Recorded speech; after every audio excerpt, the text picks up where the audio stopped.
Hello, everyone. I'm Olympia. Thank you for being here with me in this wonderful place called Lights Out Library, and I have a great story to tell you. Tonight, I'm taking you to the frontiers of fantasy, history, and culture. You are probably familiar with fantasy creatures like elves, dwarves, orcs, trolls, and goblins. In popular culture, these are easily identifiable, and they come with expectations about their appearance, their behavior, and their character. But how did this all take shape? There is not a single canon for the definition of these fictional beings, and each author is free to do whatever they want with them. Yet, if only one body of work had to be mentioned for establishing an unofficial template for most of them, it would probably be Tolkien's, especially The Lord of the Rings. But a lot happened before and after, and this is what we're going to explore tonight. I'm going to tell you about the blending of mythologies, folk tales, and modern add-ons that gave birth to the most recognizable fantasy creatures. We will examine in particular elves, trolls, orcs, goblins, and dwarfs. Is it high culture? Probably not, but it's fun. And it genuinely opened doors on ancient cultures and how they live on in movies, video games, role-playing games, novels, and in our imagination. Now, if you wish to, you may close your eyes and allow yourself to forget about any worries. Assume a comfortable position. Maybe move a bit to settle. Take a long, deep, relaxing breath. And when you slowly exhale, feel your shoulders drop. Release the tension in your neck. Let your face soften and your jaw relax. Make sure your fingers are not clenched and that your legs are relaxed too. And allow the sound of my voice to guide you through this journey. And now, off we go. Let's get started with our first fantasy race, elves. Of the different creatures I'm going to tell you about tonight, elves are probably the most standardized ones, and they owe their template mostly to Tolkien. His version of elves set the standard that almost everything since the 1950s copies, adapts, or plays with, adding twists and variants. The characteristics of fantasy elves in Tolkien's world are rather well known. Elves are tall, maybe 6 or 7 feet. They are slender and graceful. They look either youthful or ageless, with luminous skin and silver, gold, or dark hair. They are extremely long-lived, or even immortal. Only wounds can kill them, or deep grief that makes them choose death. In terms of personality, they are wise. They can be a bit arrogant or distant, and they also appear deeply connected to nature. They live in ancient forests or elegant hidden cities. They are also a very ancient civilization that once was greater and declined. not necessarily because they were defeated, but because they lost interest in dominating the world. Still, they have kept physical abilities that make them superior to humans. They have acute senses, mainly hearing or sight, and they are faster than humans too. They are excellent archers, and some of them have magic powers. This image of elves is sometimes contrasted with another version found in fantasy worlds. Darker elves, often portrayed as decadent and cruel. But the obvious father of the elf archetype is Tolkien. So how did he invent the modern fantasy elf? By drawing inspiration from Germanic and Norse mythologies and adding influences from different folklores, English, Scandinavian, and maybe Celtic folklore. The modern English word elf derives from Old English alf, which itself came from Proto-Germanic albus or albis, meaning bright or white. In the Old Norse language, the language of the Vikings, it gave Alfr, and the Old German Alp. So the etymology of the name elf ties to concepts of luminous, beautiful beings. In Norse mythology, elves appear as a distinct category of beings living in their own separate world, Alfheim, literally the home of elves. Sources of Norse mythology are scarce, and written works about it are from the very late period of the Old Norse culture, as it was already fading away. So this description of elves is to be taken with a grain of salt. It does not necessarily perfectly reflect how they were seen during the various centuries of Norse culture. But this is what Tolkien had at his disposal. Still, in Old Norse mythology, it seems that elves divided into light and dark elves. Light elves were seen as heavenly beings, brighter than the sun. They embodied light, beauty, benevolence, and healing. So very positive creatures, almost divine. They were placed on a level that seemed equivalent to the gods of Asgard, so not the kind of creature that humans would encounter in their world, in Midgard. Now the other type of elves, the dark ones, were described as subterranean dwellers, also with their own world, Svartalfheim. They were associated with craftsmanship. They were able to forge magical artifacts, for example.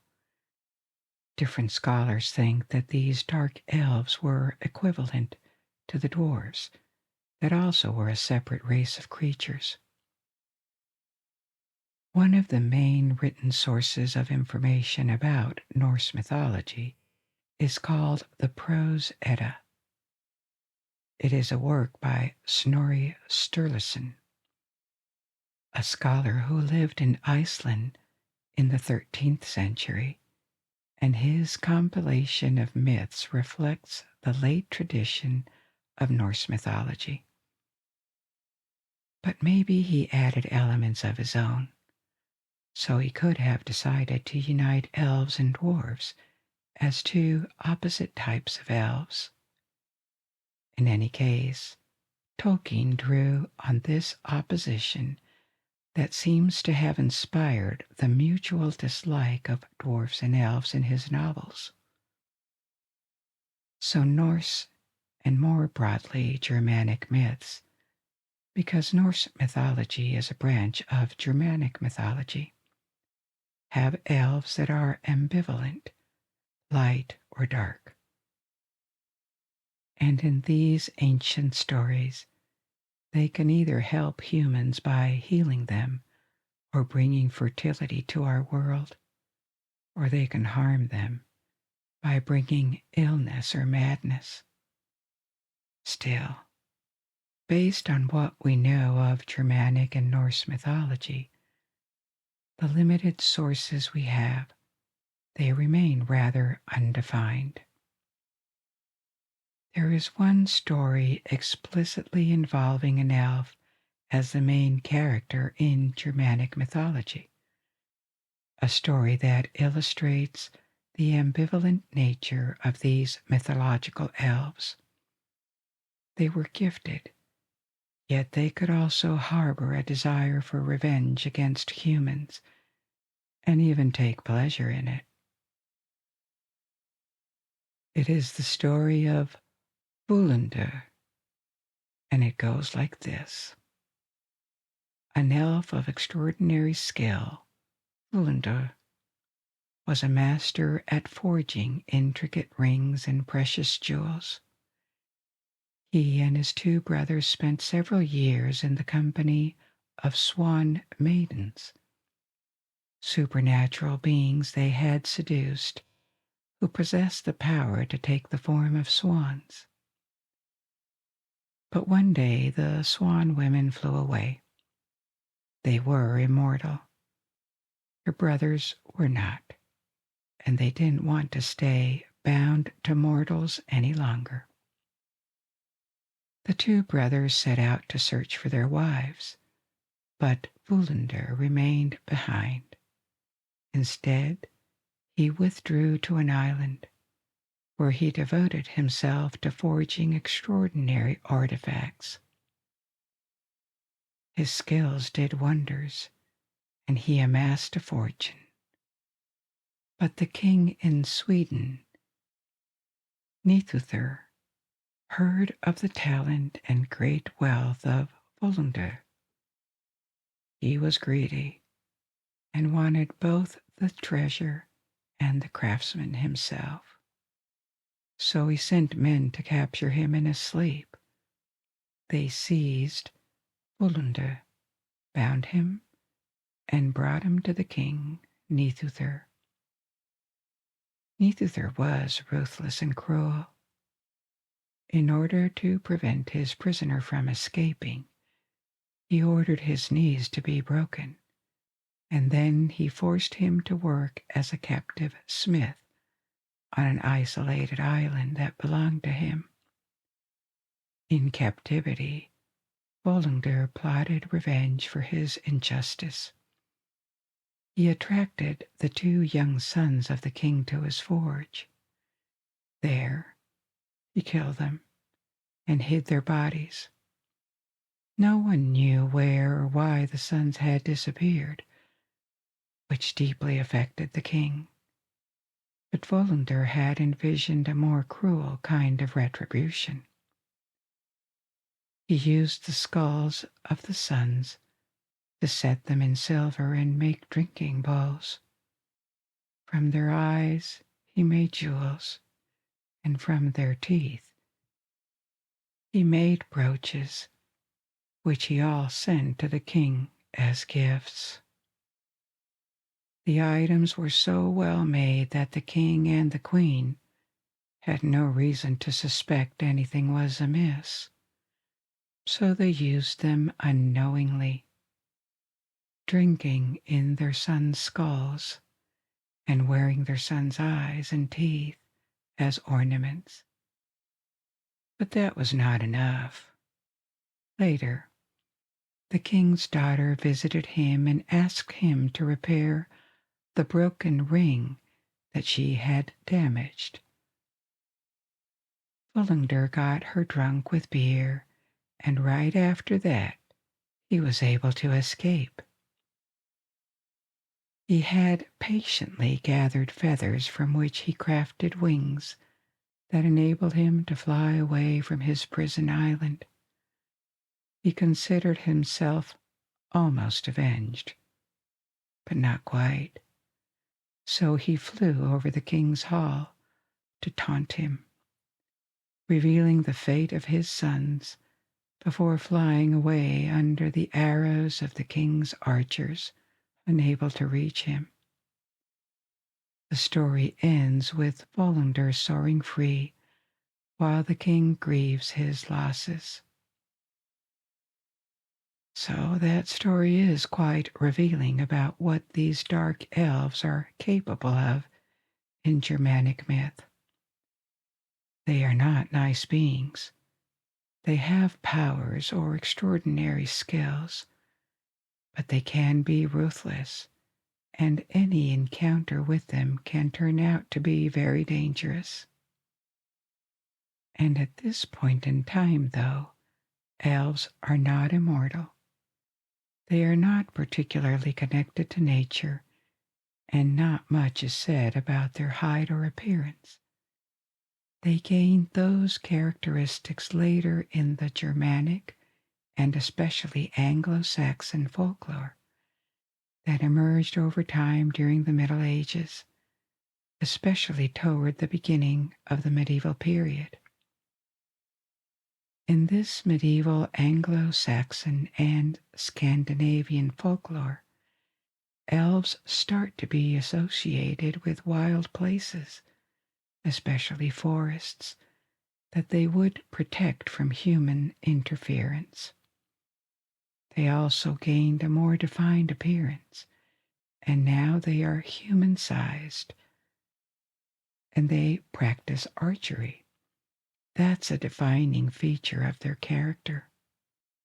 Elves are creatures that also avoid direct confrontation and don't engage in physical fights with anyone. They interact with humans in a more subtle and indirect way. They seduce, they abduct. Also in medieval England, they are among the creatures that are suspected of being responsible for the abduction of babies or very young children. Babies that would be replaced by changelings, these fake humans that would reveal their true nature later as they grew up. Still, in Anglo-Saxon folklore, they fight at a distance with their bows and arrows, so the elves are defined by this elusiveness. They are a threat that is impossible to precisely identify and catch, which makes them dangerous, but also intriguing and seductive in their mystery. So some of these traits, like archery, the guardianship of forests, and the human-like size, are add-ons to the figure of the elf that come from Northern and Western European folklore. But the evolution from mythology and folklore elves to the modern fantasy elves was not straightforward, because for the rest of the Middle Ages and the early modern period, elves shrank, literally. They became tiny creatures that are closer to what we call fairies now. Medieval or Renaissance fairies were not the cute little winged creatures, the winged women of today. They were sinister. Fairies were believed to be forgotten pagan deities or spirits of the dead, or even fallen angels, demons that populated our world, and they were seen as rather dangerous. On top of abducting babies, they would play pranks, cause people to lose their way when traveling in wild regions, or they would steal objects. In the rare depictions of fairies we have from the Middle Ages, they are shown as little dark-winged creatures rather ugly and demonic in appearance. So in English folklore, elves and fairies became almost synonyms, and they were not always malevolent. They could be dangerous to deal with. That was how they were imagined then, and it lasted until after the Middle Ages. For example, the way fairies, elves, are depicted by Shakespeare in A Midsummer Night's Dream illustrates how they have become tiny creatures. And it is this version of the elves that inspired much more engaging features in the 19th century, like the modern fairy or the Christmas elf, which became particularly popular in America. Christmas elves are small toy makers. They are helpful and kind, so quite different from the ancient mythological elves, but they are still offspring of the mythological elves, shrank in size in English folklore and reinvented as cuter creatures in the 19th century. By the 19th century, many of the old superstitions surrounding supposedly malevolent elves and fairies had largely faded among European populations, leaving room for their reinvention. Fairies were reinvented too in the Victorian era as these cute winged creatures that remained popular with children. So the Disney-style fairy, like the Christmas elf, are, for a part, descendants of the old Germanic mythology transformed by medieval folklore and reimagined, stripped of the negative traits they used to have. Returning to fantasy elves, the synthesis made by Tolkien consisted in mostly ignoring the tiny elves of the Middle Ages and returning to the more ancient sense of elves as larger, powerful, and beautiful beings from wild places. Tolkien was extremely well versed in Old English, Germanic, and Norse lore, and from these traditions he drew the various traits he gave to his elves. Nowadays they seem so obvious in popular culture, but when he shaped his elves, they were a type of creature that had no direct equivalent in fantasy. He imagined them from these various sources. The more controversial source of inspiration for his elves is Celtic influence. Tolkien denied it. He wanted them to be rooted in Anglo-Saxon and Norse mythologies, but at the same time, there are narrative parallels between his elves and Celtic, specifically Irish mythology, and also Celtic tradition contributed to the fairy archetype that would later merge with elves in the Middle Ages. What are these parallels?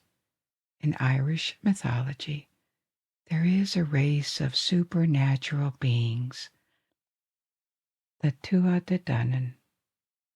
Their name translates to the people or the tribe of the goddess Danu. They are regarded as representing the pre-Christian deities of Ireland. Among them are the Dagda, the father god figure, Nuada, the warrior god, Lug, a hero that masters all arts, Brigid, the goddess of poetry and healing, the Morrigan, the goddess that is believed to appear in tribal form, and many others in different texts. These divine beings of the Tuatha Danann share a lot with Tolkien's elves, They are described as tall, slender, beautiful, mastering magic, art, sciences, and warfare. They glow with otherworldly light and aura. They are also immortal, but killable in battles. They sometimes mingle with humans, but they can disappear into hidden realms, and they appear as superhumans in general, looking like an idealized vision of human beings. They are also seductive, and they may abduct people.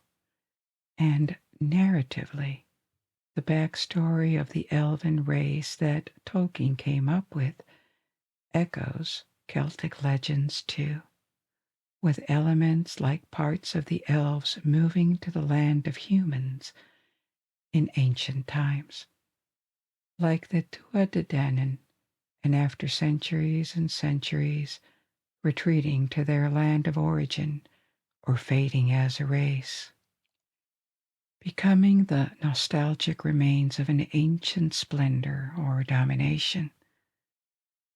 So consciously or not, it seems Tolkien also drew on this Celtic heritage to create at least the lore of the elves.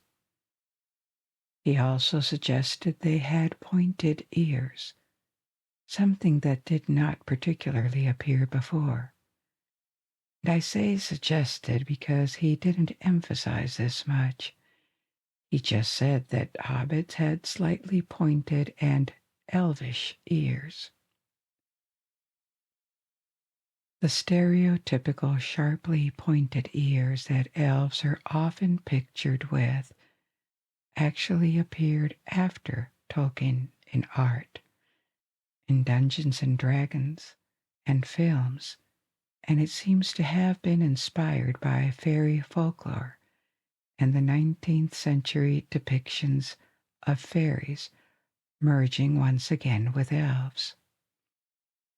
And this is how, after all these centuries back and forth, and with the decisive influence of Tolkien, this modern fantasy elf archetype was born. A type of creature that embodies nobility, melancholy, or nostalgia for an ancient fallen world, ancient wisdom, harmony with nature, together with superhuman senses and physical abilities. Fantasy literature, movies, and games embraced this template, and it is immediately recognizable.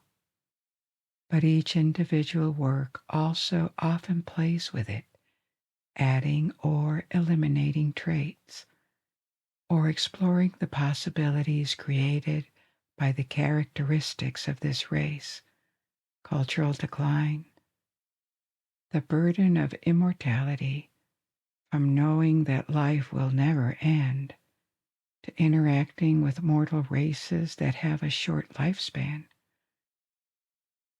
or the attitudes and feelings of superiority that these extraordinary characteristics afford the elves.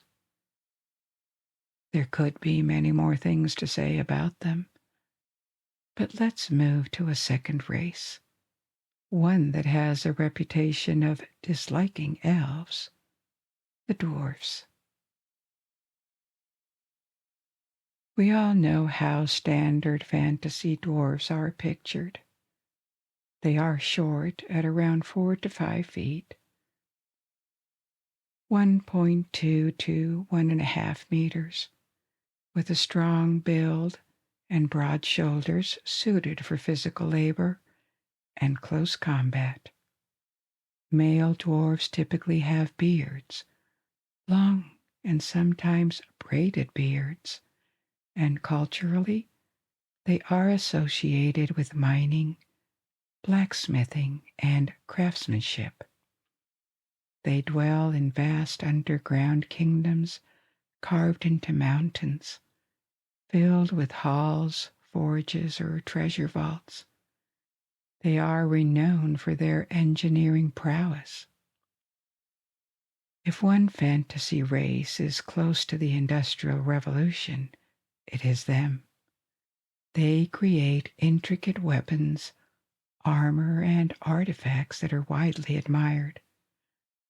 Personality-wise, the stereotype is that they are pragmatic, down to earth. They can also be stubborn and greedy.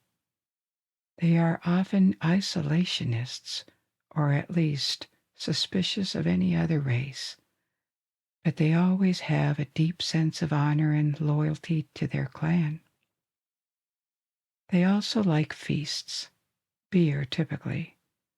Once they engage with other races, they become rather likable because they are predictable, honest, and reliable. They are also fierce warriors, favoring axes, hammers, and heavy armor, excelling in sieges and defensive tactics. Again, the standard for fantasy dwarves owes a lot to Tolkien, who set it up.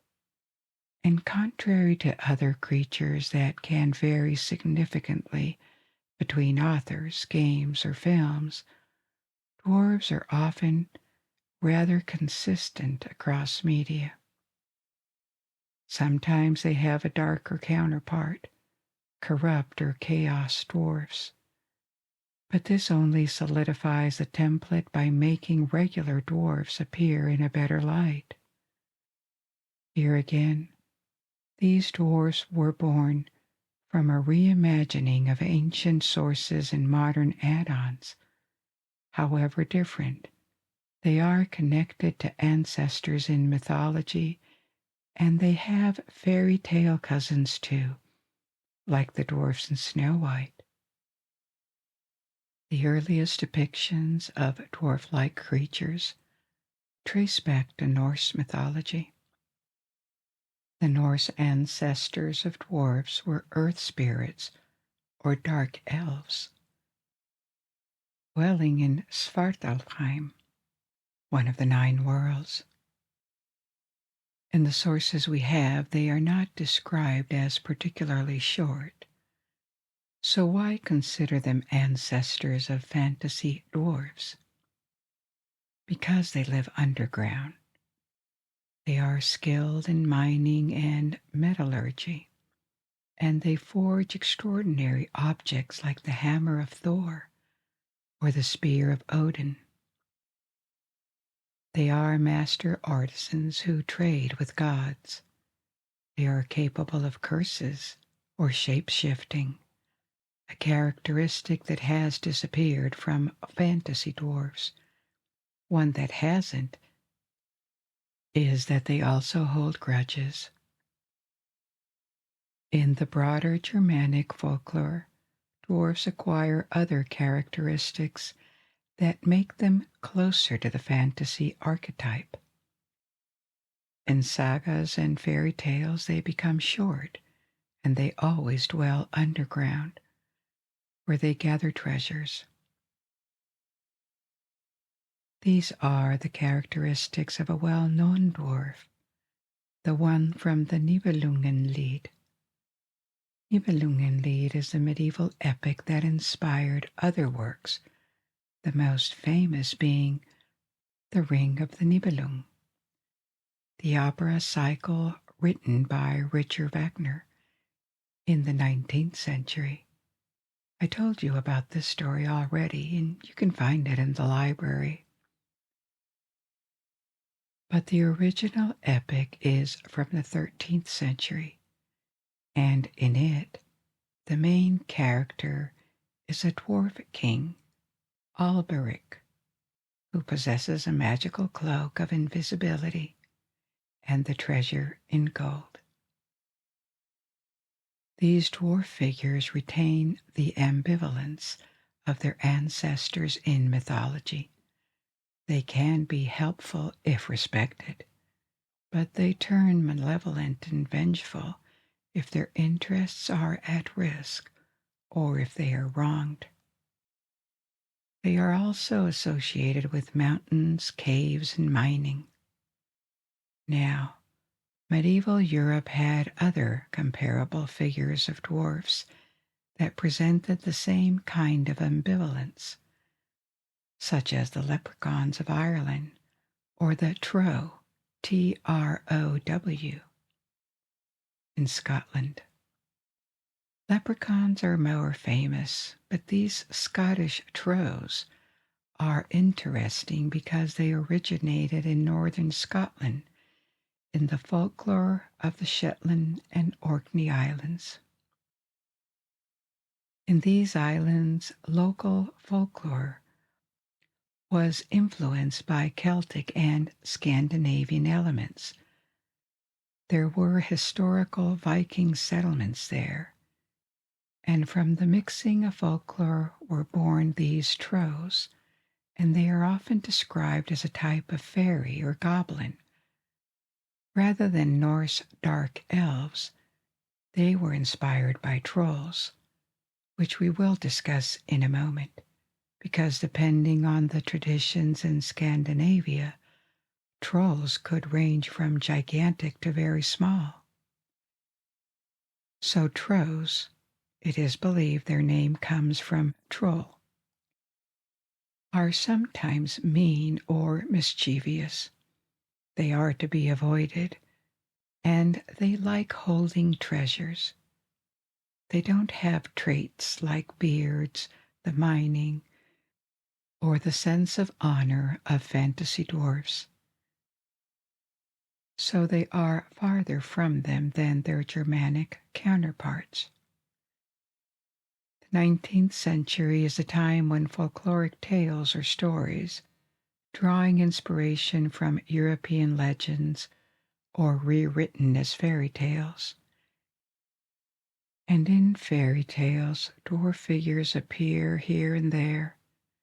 Actually, it began before the 19th century, in the late 17th century in France. There was a tale by a noble woman, the Countess of Aulnoy. She is one of the founders of the fairy tale genre. She coined the term conte de fées in 1697 as the title of a collection of tales she had written, and this term, conte de fées, was translated literally to fairy tales. So she wrote a tale about a yellow dwarf, a small trickster that rides a cat and lives in an orange tree. Later in the 19th century, dwarfs multiply in fairy tales. The most famous example is Snow White, obviously, where the 7 dwarfs are benevolent miners, but dwarfs were not always that nice. In other tales that have been a little forgotten by the brothers Grimm, too, like Snow White, dwarves appear as grumpy, bearded, and always tied to forests, or earth, or treasures, continuing the Germanic tradition. For example, there is a tale called Snow White and Rose Red. So Snow White and Rose Red in this story are sisters, 2 kind sisters, who repeatedly encounter a wicked dwarf, wicked and ungrateful. He gets trapped by his beard, first in a tree, then in the mouth of a fish, and finally under a heavy log. Each time, the 2 girls help him by cutting his beard or freeing him. But instead of thanking them, he complains about the loss of his beard. He is villainous. And since it is a fairy tale, he will end up being punished for that. By the end of the story, he tries to steal a treasure from a bear that is actually not a bear, but an enchanted prince. The bear kills him, and this breaks the curse that made him a bear. He becomes a handsome prince again.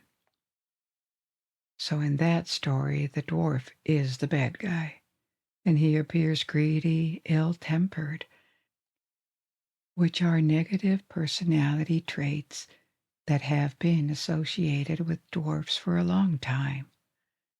There are other examples of dwarfs in books by the Brothers Grimm. Sometimes, such is a story called The Three Little Men in the Woods, dwarfs can be helpful and kind. It really depends on the story and how dwarves are being treated. Dwarves remain ambivalent, but overall they become less fearsome and more relatable in these 19th century stories. They serve as archetypes for human personality traits or impulses, which humanizes them. Although Tolkien drew inspiration for his dwarfs from Germanic mythology, some elements remained unchanged. The dwarves are not aloof or aristocratic beings like the elves.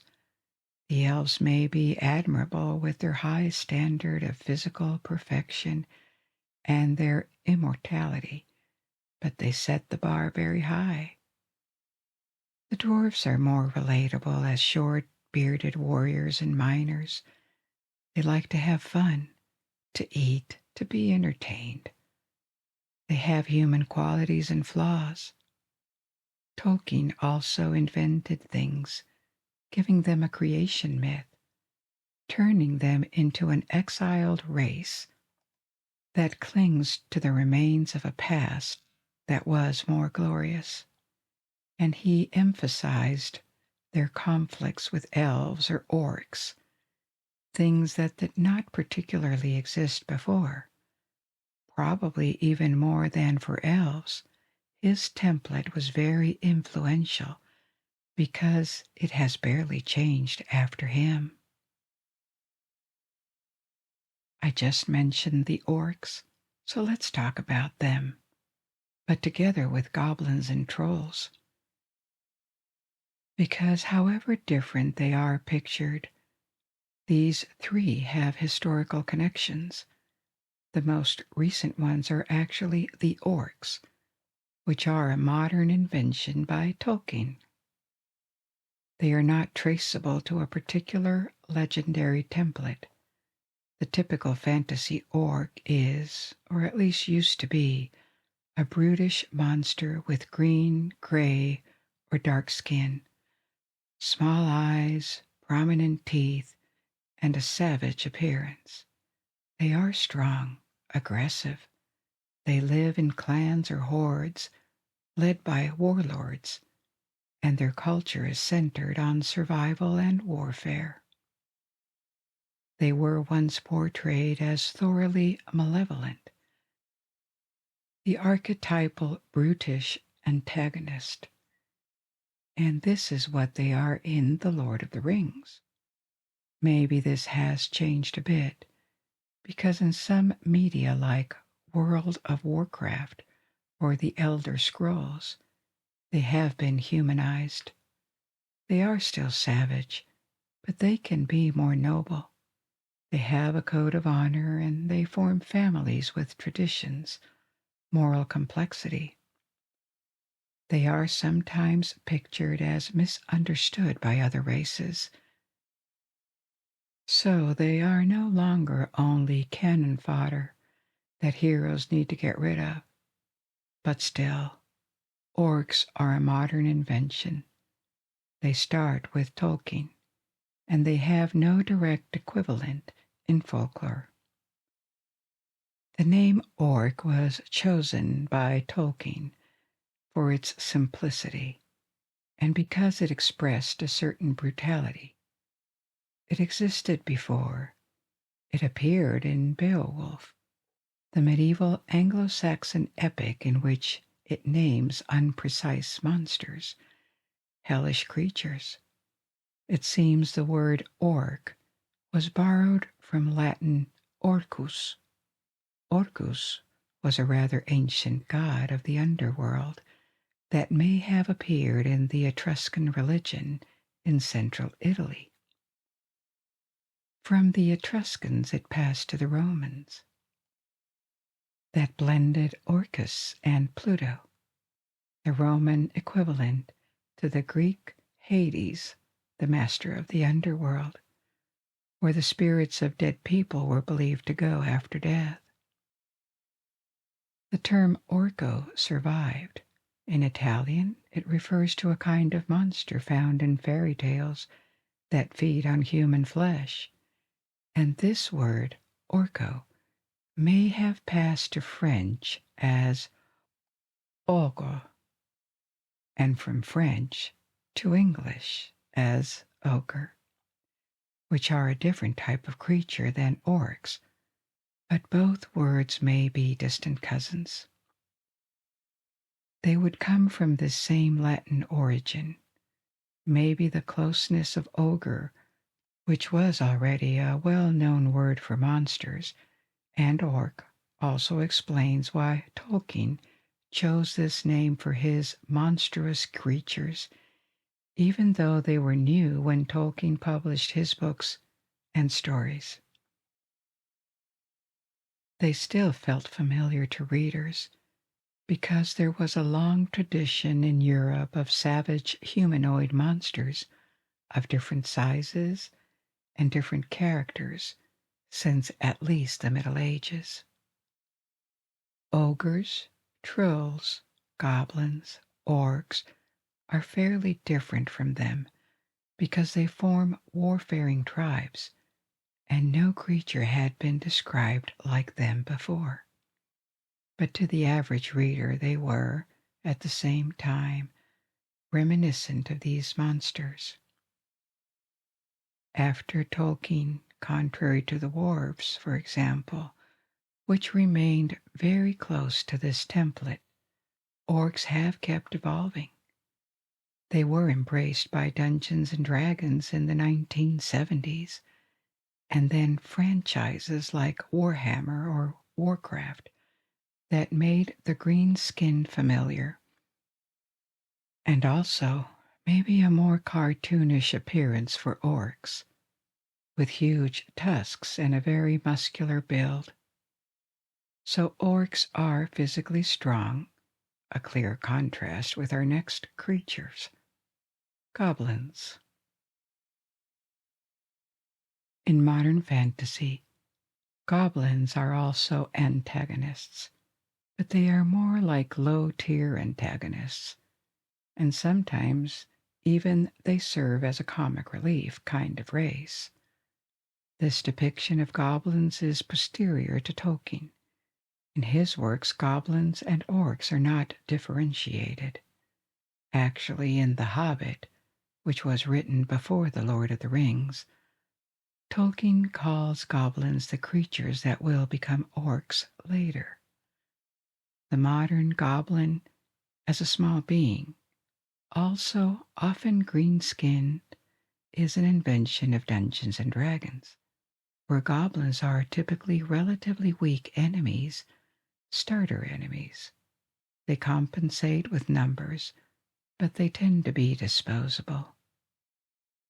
Different franchises since the 1980s have added things, a bit of complexity, making them counterparts to the stronger orcs, introducing varieties like night goblins or forest goblins in Warhammer, making them small engineers sometimes.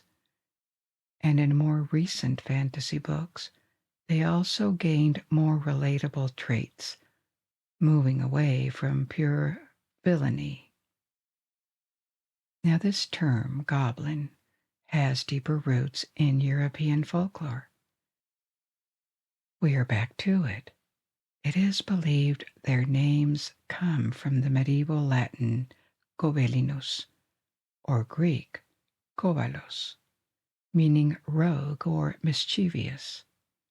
This Greek root could have given kobold in German, which were small household or mining spirits that were seen in a rather good light in the early Middle Ages as helpful spirits that would live in homes and help people at night doing chores and domestic work against a bit of food.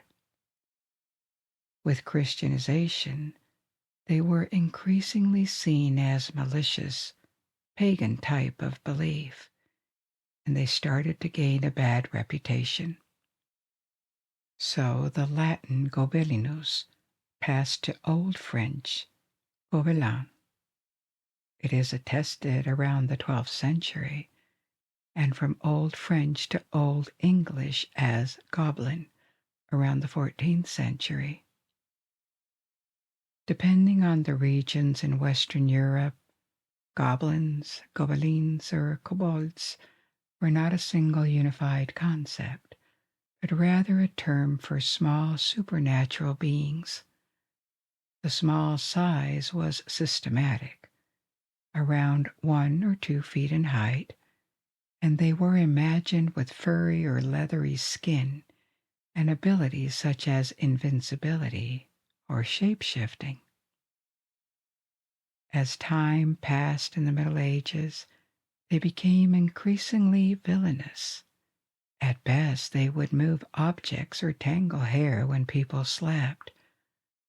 At worst, they could cause nightmares, make travelers lose their way, or steal children. They ended up being conflated with these medieval fairies that we talked about before, so they were not likable at all. Now you may have heard the term hobgoblin in Dungeons and Dragons. Hobgoblins are like super goblins. They are still small, but bigger than goblins and stronger and more intelligent. The term hobgoblin has a history in English folklore. A hob, or hobgoblin, after the two words were associated, was an archetype of these household spirits. The word hobgoblin is first attested in writing in 1530, but it is believed it was already in use before. So the hob in English Midlands and Northern England was a folkloric household spirit like the kobolds and goblins. They were initially rather helpful creatures, but increasingly seen as malicious. They had cousins in Scotland, the brownies, hairy little men also found in human dwellings and doing jobs around the house when their humans were asleep. The Scottish brownies were generally seen as nicer. They could play light pranks, but they were peaceful. Like a lot of creatures in folklore, the fact that the stories about them were passed between generations doesn't mean that people completely believed in them. They played with the idea, or they told these stories to kids. So household hobs, brownies, goblins, or kobolds were a bit like Santa Claus or the Tooth Fairy today, a popular myth that everyone knows about, but that is more an element of culture than a real deep belief.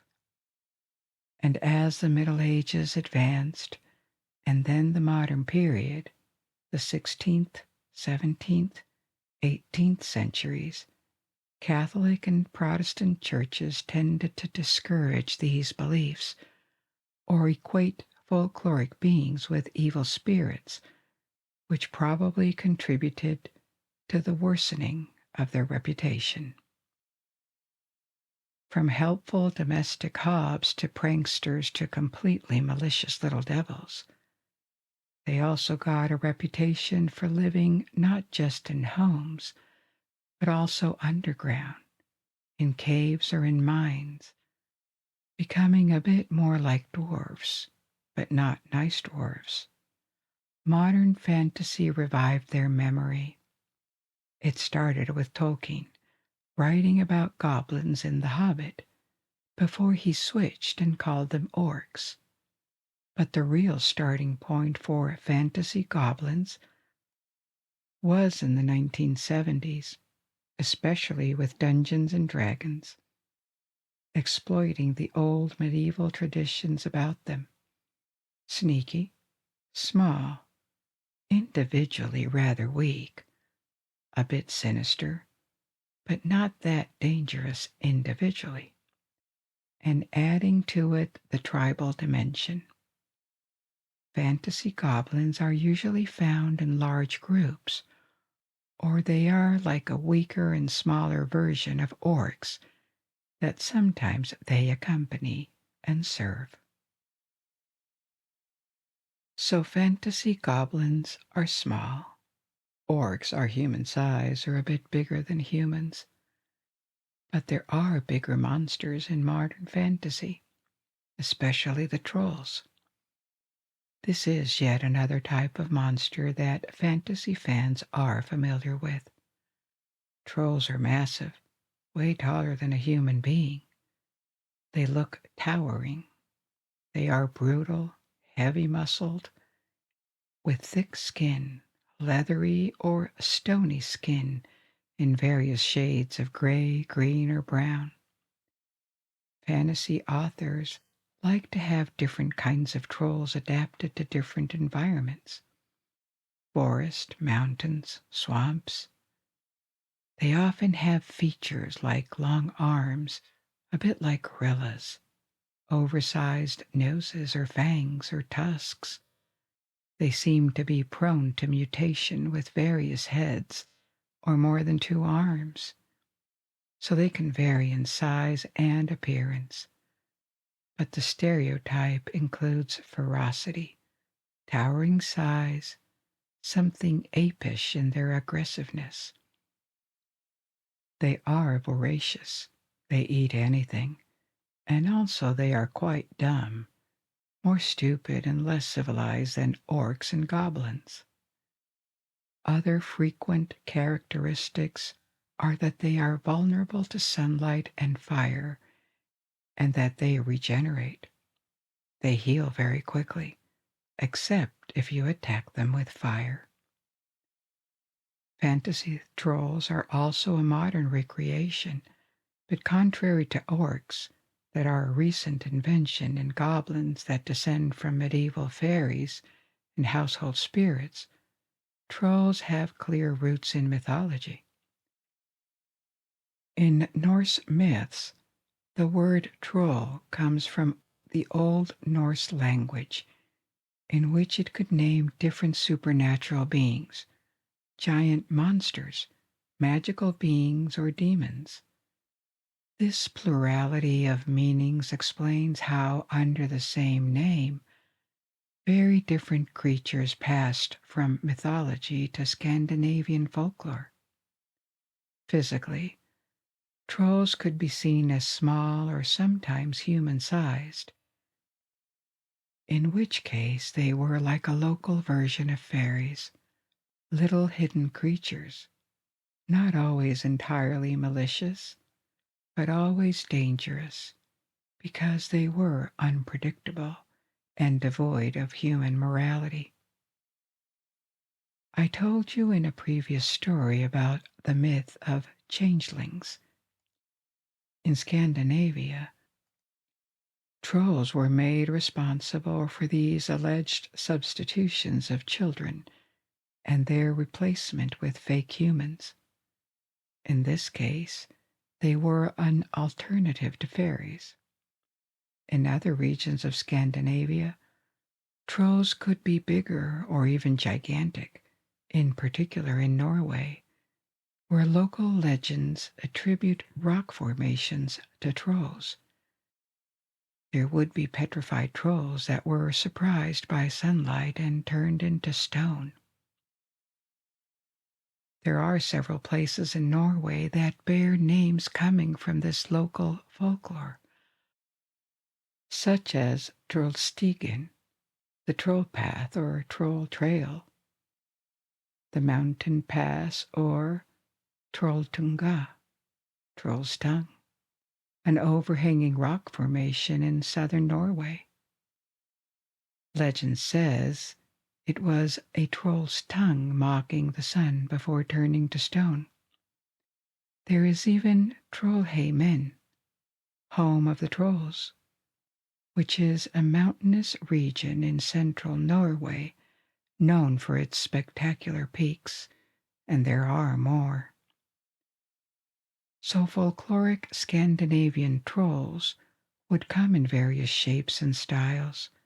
What unified them was that they were symbols of wilderness and untamed nature and its destructive forces, not a welcoming, nurturing vision of nature, but rather a harsh and dangerous one.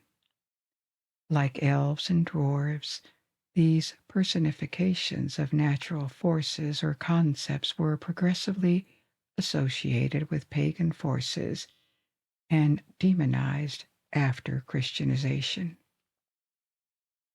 Trolls remained well known across Sweden, Norway, or Iceland well after the medieval period, and in Scandinavian fairy tales of the 19th century, they could serve as antagonists, more or less threatening. An example from Norway is Askeladdn, a cycle of folk tales. Askeladdn means ash boy or ash lad, and these tales are an equivalent in Norway of what the Brothers Grimm did in Germany, gathering oral traditions, a rich body of folklore and stories from rural parts of the country that are the base of a series of tales. In these stories, this boy is the youngest of 3 brothers in a poor farming family, and he is the classic underdog. He is dismissed as weak or simple by his family and others. He is called Ash Boy for sitting by the fireplace instead of doing useful work. Of course, the stories reveal that he is worth a lot more than others think, and thanks to his wit, his kindness, and a bit of luck or magic, he succeeds in various adventures. A lot happens to him, including encounters with trolls. In one of them, a hungry troll challenges him to an eating contest. The troll can obviously eat huge amounts, but the boy cannot. Yet Askeladdn triumphs with a trick. He cuts a hole in a bag and pretends to eat while the food just falls through the bag. And the troll tries to match him to the point that it bursts from overeating.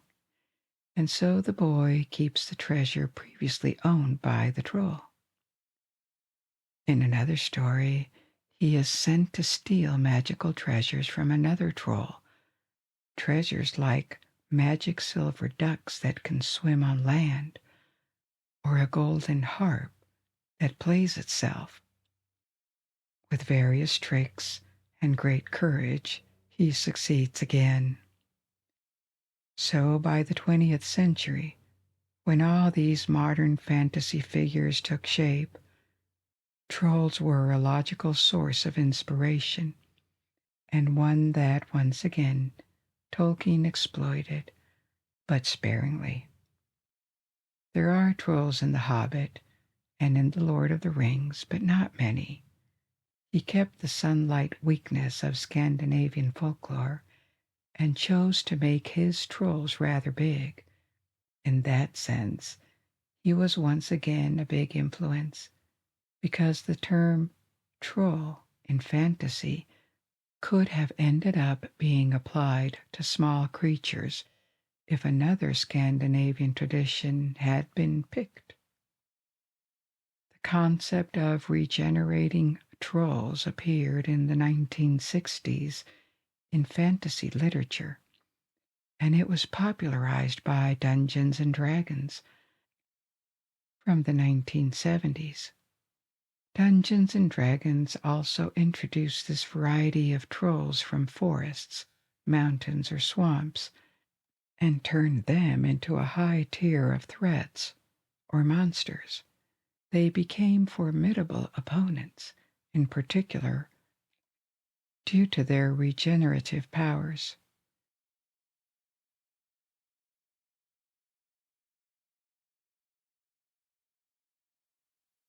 You already know different things about our first creature, the phoenix, a legendary, immortal bird that can regenerate. It has often been depicted as able to be reborn from its own ashes. More than a creature associated with one specific culture, the phoenix is a motif, a figure that appears across different cultures and periods of time. We are going to see how it existed under different names and appearances, from ancient Greece and Egypt to China, Persia, and the Arab world, also in Slavic mythology and medieval folklore. This journey begins with the name itself, phoenix. This word has traveled. Phoenix entered the English language from Latin. It passed to Old English. But this Latin word came from Greek, phoenix. It was attested in ancient Greek, the Mycenaean Greek language in the 2nd millennium BC. But it seems the Greeks borrowed this word from the Levant, from the name of a red dye. Phoenix probably came from the same word that gave the word Phoenicia and the Phoenicians, the name under which we know these people from the Levant. In Greek, Phoenician means those who work with red dyes. So to the ancient Greeks, phoenix might also have meant the red or the purple bird, or the Phoenician bird, and from there the word passed to Latin, and centuries later to Old English or Old French. The phoenix we know of nowadays as a bird that can be reborn from its ashes comes from the Greek tradition, but it was very long in the making. From the Mycenaean period, which was in the 2nd millennium BC, we don't have more about the phoenix than this mention of the word. No text or story about it. No description.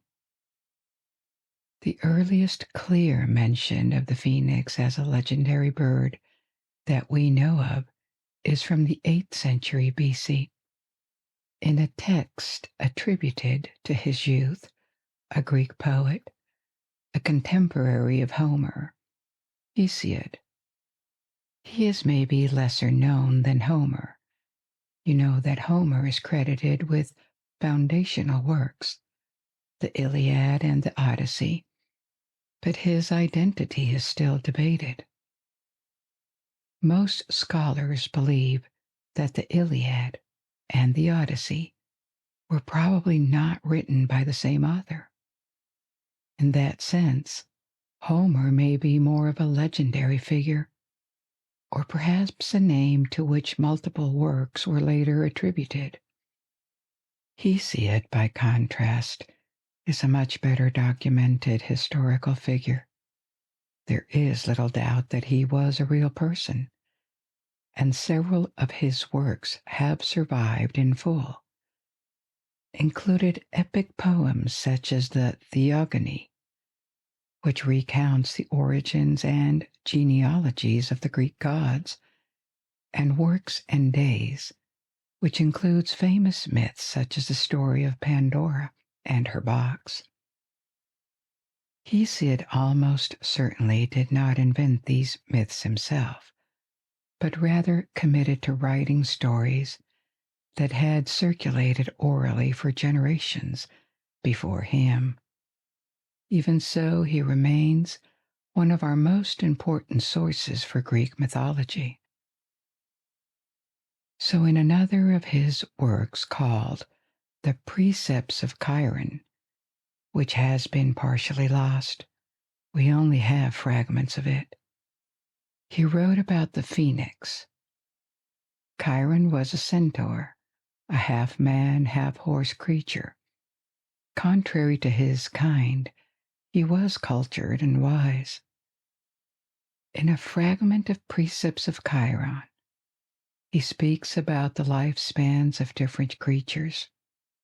He says that a crow lives for as long as 9 men, and a stag's life is 4 times a crow's, while a raven's life is 3 times a stag's. And finally, the phoenix outlives 9 ravens. So if you do the math, the phoenix's lifetime is almost 1,000 times the length of a human's life. 972 human lives precisely, tens of thousands of years based on what we know. No description of the phoenix is provided. And after that text from the 8th century BC, the phoenix remains elusive in archaic Greece. It is not depicted or present in any classical myth of Greece, but as a legendary bird, it is known. We know that from another account from the 5th century BC, an account left by Herodotus, the Greek historian. Herodotus is regarded as one of the first historians, if not the first, because he would look for primary sources and check information or discuss the credibility of sources. He distanced himself from sources instead of just affirming things without saying where they came from, and deliberately mixing facts and fiction. That's in theory, because in practice, he still told a lot of legends as if they were true. And he wrote an account of the phoenix, presented as an Egyptian bird, a sacred bird. He writes that according to Egyptian texts and conversations he had had in Egypt, the phoenix was extremely rare. There would have been only one in existence at any time, and once in 500 years. When the old phoenix dies, a new one appears. He did not invent that. The Egyptians from the city of Heliopolis venerated a legendary solar bird called Bennu, and its cult was very ancient.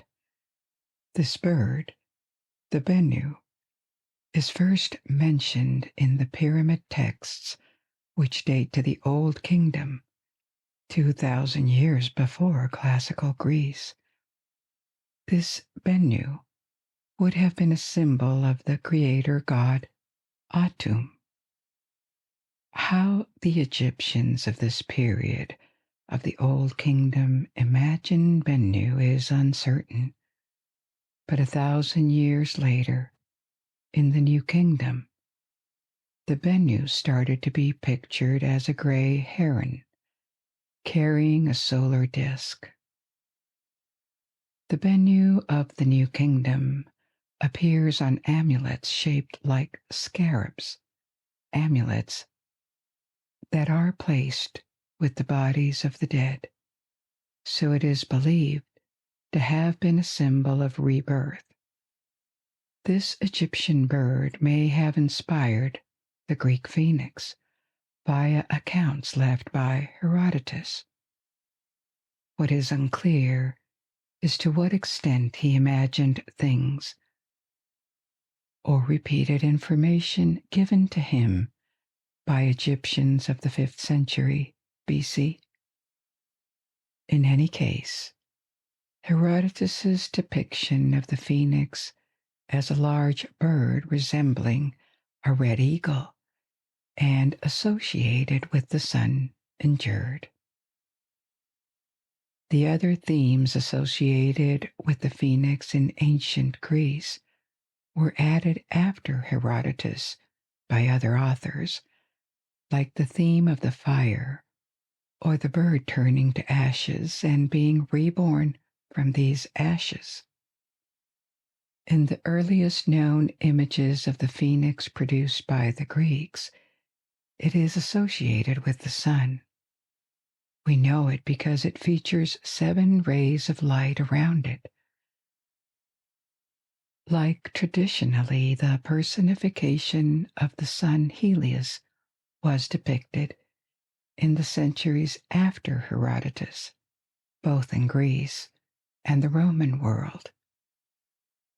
Other authors write about the phoenix and keep its ability to be reborn from its ashes, but they add details like different sizes. Herodotus talked of it as the size of an eagle, but a few centuries later, it has grown to the size of an ostrich. Its colors also change from red and yellow. It becomes covered in gold, feathers or scales on its legs. Its eyes are either yellow or blue, like sapphires. Depending on the authors, its life cycle varies greatly, from 500 years to 1500 years to even immortal, since it can reappear from its ashes forever. Even though the phoenix does not play a major role in Greek or Roman mythology, the figure was evidently compelling enough to survive antiquity. It remains a recognizable symbol of rebirth and still appears occasionally in art. There is no fixed canon surrounding its appearance, but certain themes keep returning. Flames, the form of an eagle or another bird of prey, and almost always the phoenix persists all the way into medieval art. The phoenix, as a symbol, was known enough for it to be referenced often in European heraldry. That is to say, the design of armorial bearings, coats of arms. European heraldry developed in particular in the High Middle Ages, the period from the 11th to the 14th centuries. Before the late Middle Ages, every noble house had to have its coat of arms. They represented typically towers, plants, weapons, and animals, real or legendary. These symbols could appear as charges, that is to say, as emblems, typically on a shield or as crests, the device placed on top of a helm. Phoenixes occasionally appeared as charges, but more often as a helm top, ornaments as crests. Of course, the animals chosen in heraldry were seen as symbols of power, of nobility. People wanted lions and dragons or eagles, not rodents or bugs. And this, the appearance of the phoenix in heraldry, tells us that the phoenix in medieval times is a well-recognized symbol, not a very prominent one, but people identified it. And as a symbol of rebirth, by extension of resilience, it becomes one of the numerous emblems used by aristocrats all the way up to royalty. For example, Queen Elizabeth I used the phoenix as one of her emblems.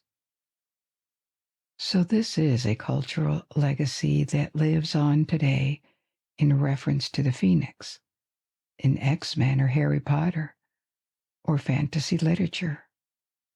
Phoenix is a word that carries on these meanings: legend, fabulous bird, the power of resurrection or renewal, triumph of life over death, or the cyclical nature of life and history.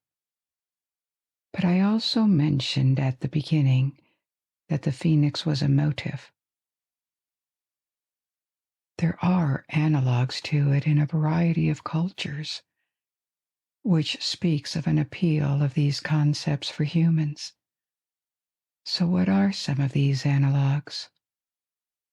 First, there is the Persian legendary bird, the simurgh, a benevolent, wise, and giant bird that will live for centuries. And in at least one legend, the simurgh plunges into flames at the end of its life to be reborn from them.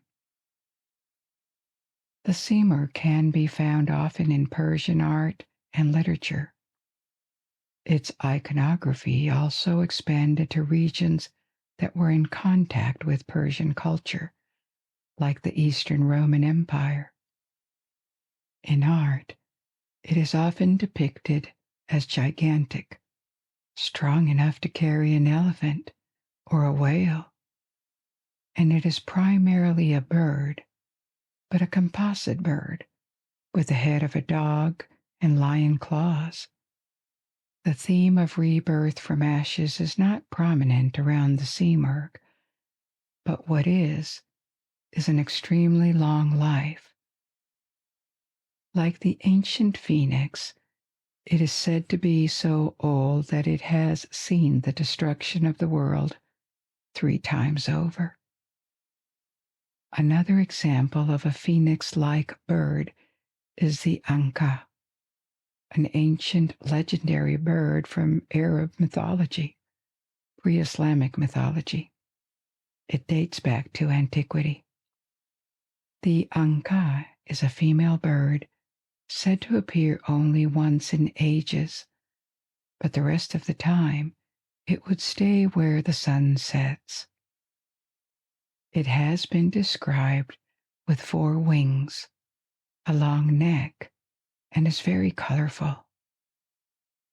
Throughout many ages, it would have acquired experience and wisdom that it uses to give moral advice or warnings.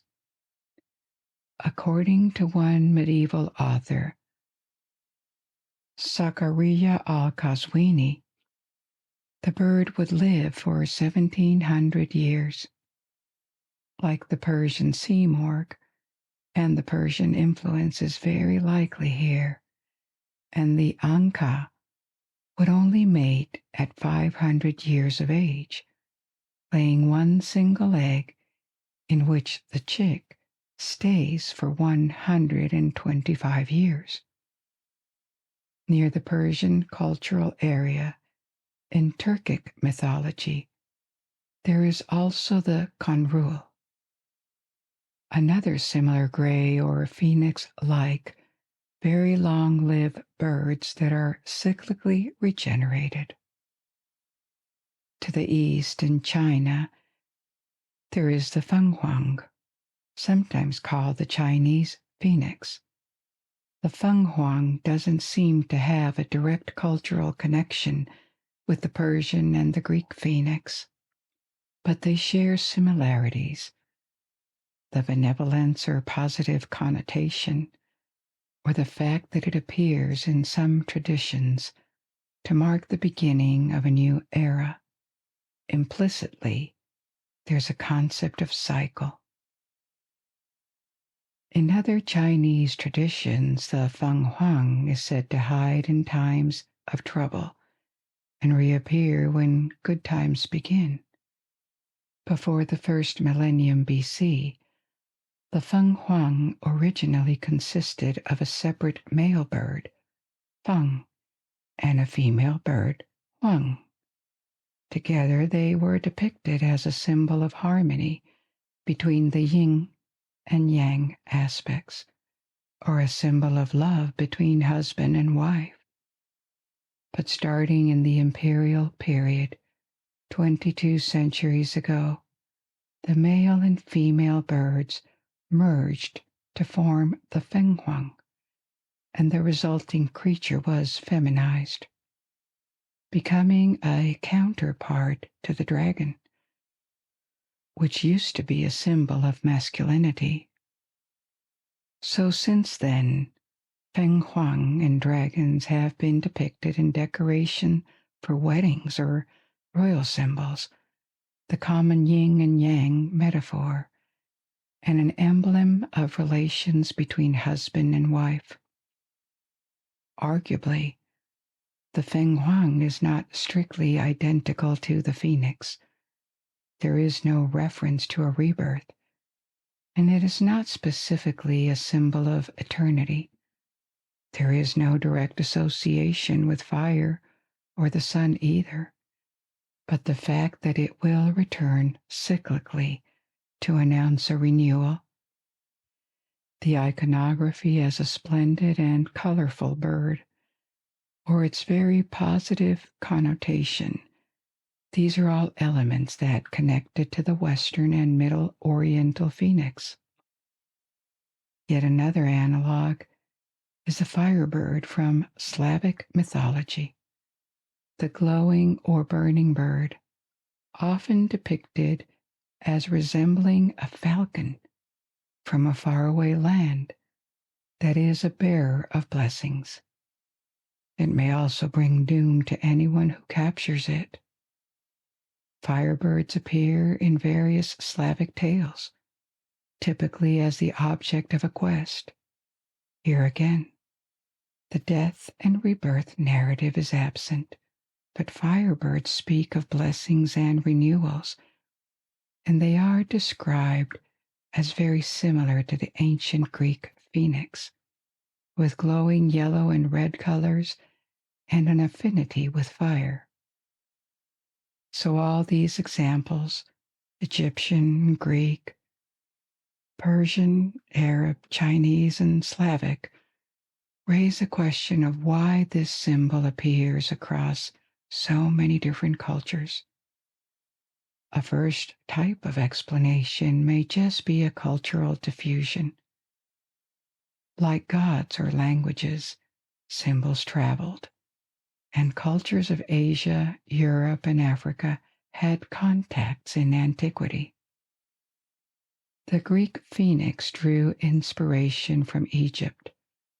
The Persian sea morgue also influenced other legendary birds, and it could have been influenced itself by India. I did not mention it because it seems too far from the phoenix, but India has Garuda, a divine bird in Hinduism, and the Chinese Feng Huang also traveled. It is well known in Korea and Japan. A deity or a legendary creature does not really travel as is, but what can travel is the idea behind it that may be adapted and modified by each culture. And a given type of narrative or symbol may be adopted by different cultures because they are spontaneously appealing. They are manifestations of the human experience of life and shared psyche.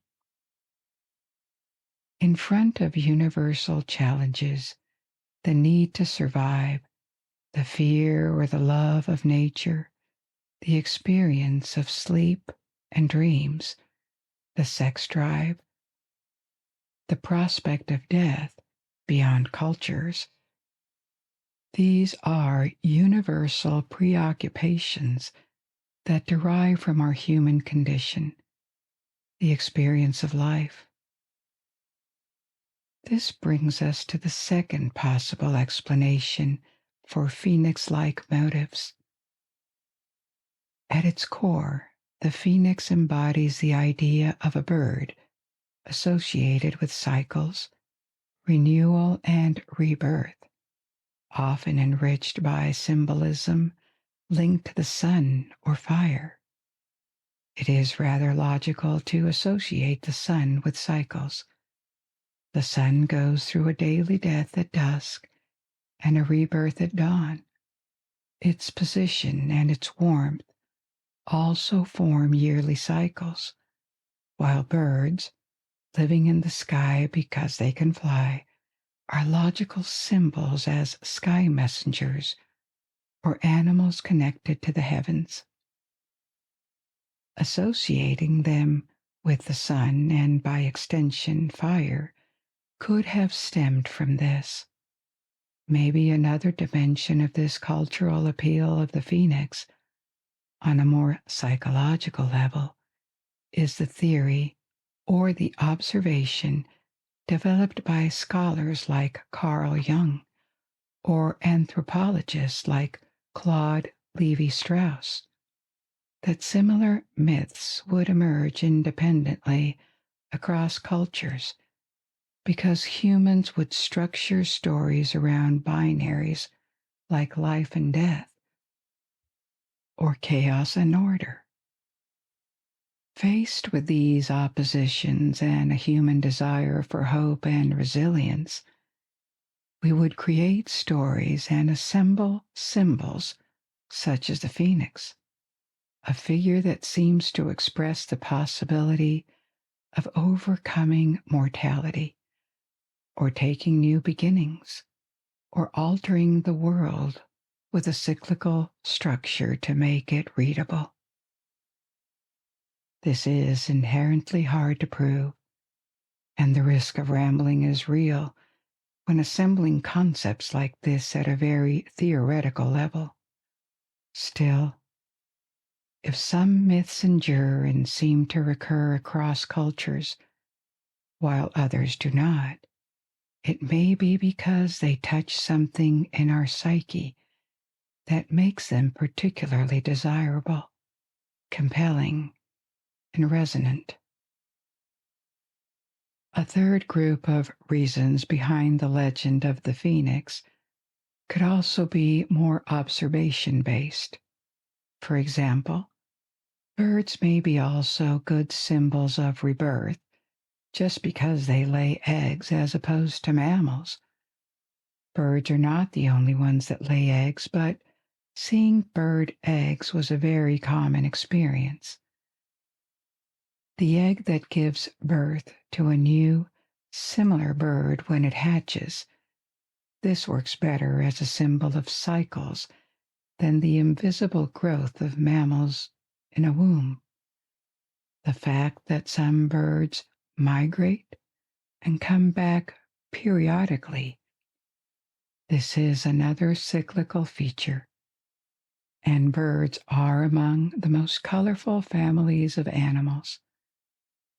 So all of these different factors and the fact that they could work together are the best explanations we have for this enduring myth of the phoenix.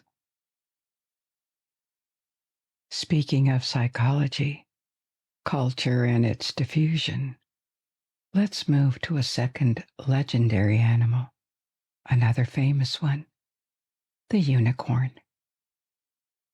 The world makes us picture immediately a horse with a horn, and this is a version of the unicorn that dates back from the European Middle Ages. Since then, the unicorn has not evolved much, but this medieval unicorn is itself the product of history, one that started in the Bronze Age. The earliest depictions of what could look like a unicorn date back from the 3rd millennium BC, and they were found in the Indus Valley, what is now Pakistan and India.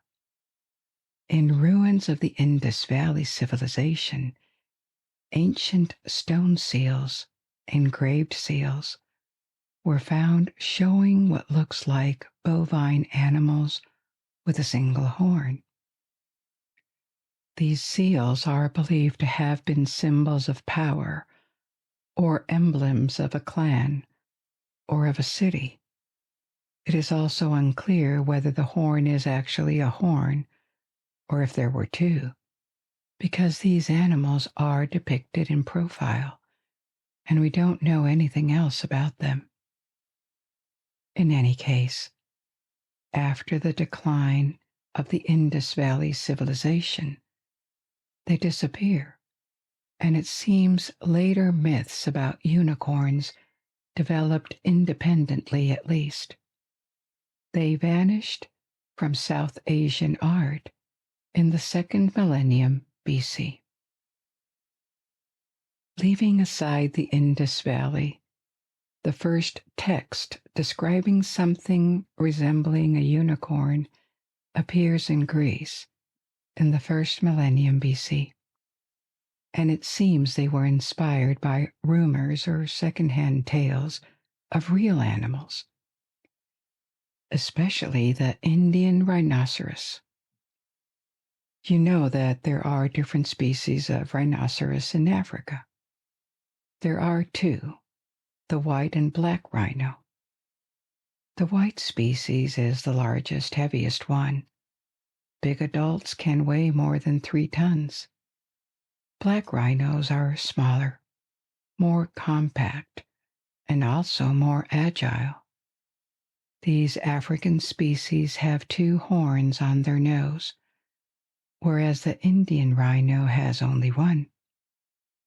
They all have thick skin, but African species have relatively smooth skin, whereas the Indian species has bumps and folds that give it a more prehistoric, armored look. The population of Indian rhinoceros had declined significantly and was considered endangered at the beginning of the 20th century. Only a few dozen remained, but thanks to conservation efforts, their numbers have increased again, especially in the past 20 years. There are a few thousand of them now living in protected parks and reserves. Tales of Indian rhinoceros probably traveled westward to the Mediterranean, and when they arrived in Greece, of course, the description had changed. In the writings of Greek physician and historian of around 400 BC, Ctesias, the animal was still large, but now agile and fast, with still this distinctive horn. Ctesias did not use the term unicorn to name this creature, but he left a description that later writers would build upon. Authors like Pliny the Elder, a Roman author, scientist, and army commander, elaborating on the description by Ctesias, came up with a creature called Monoceros or Monoceros, one horn in Greek. It was a composite beast that would have had the head of a stag with the feet of an elephant, a horse-like body, and a single black horn on its head. This Monoceros was not shy, elegant, or wondrous like unicorns would be imagined later. Instead, Pliny emphasized its ferocity. It was a dangerous beast from exotic lands. This animal entered what is called the Bestiaries. These Bestiaries, from Latin bestiarium, meaning collection of beasts, were illustrated books, compendiums that describe the real and mythical animals. The tradition dates back from antiquity. Their ancestor is a Greek text called the Physiologus, which means the naturalist, an anonymous text compiled sometime between the 2nd and 4th centuries AD, so in late antiquity. It is organized into chapters, each devoted to a different animal, pairing a biblical quotation with a description of the creature and commentary on its nature, whether real, mythical, or entirely imaginary. And there's also a moral or religious allegory about it. The Physiologus was very influential. It was translated to multiple languages during the Middle Ages, and it was one of the most read books after the Bible at the time. What it had done was compile and Christianize all the descriptions of animals, such as the one left by Pliny the Elder. Building on the example of the text, medieval bestiaries appeared by the 10th and 11th centuries, and they were very successful. They circulated widely, especially in England and in France, in the 12th and 19th centuries. We know it from the hundreds of copies, now more than 800 years old, that survive to this day. These medieval bestiaries that were copied manually, like all books at the time, were illustrated and a bit more encyclopedic than the Physiologus, in the sense that on top of the drawings they try to explain a little about the animals. When describing real but exotic animals, these works were often widely inaccurate and made little effort to separate fact from fiction. They lacked the concept for factual accuracy that would later characterize encyclopedic projects. Even so, they provided a revealing window into the natural and imaginary worlds that fascinated their audiences. In the Physiologus and these medieval bestiaries, animals were always allegorized. They became symbols of strength, courage, cowardice, ingenuity, purity, or betrayal, including this Monoceros described by Pliny the Elder and other authors in antiquity. From a quite frightening and ferocious composite beast, rather monster-like, the Monoceros underwent a drastic transformation in medieval bestiaries. First, its name changed from a Greek to a Latin root. It became a unicorn in Old French, from Latin unicornis. An adjective turned into a noun, one horn, which Old English borrowed as unicorn, and the symbolism attached to the animal became one of purity and love. In bestiaries and popular culture, the legend that spread around unicorns was that only a virtuous virgin could approach and tame one. The unicorn would willingly lay its head in a maiden's lap and no one else. If you see medieval and early modern depictions of unicorns and women, it always is a nod to this legend. Bestiaries were infused with Christian allegories too, and the unicorn became an allegory for the incarnation, God choosing and entering the Virgin Mary's womb. The description of the unicorn changed accordingly.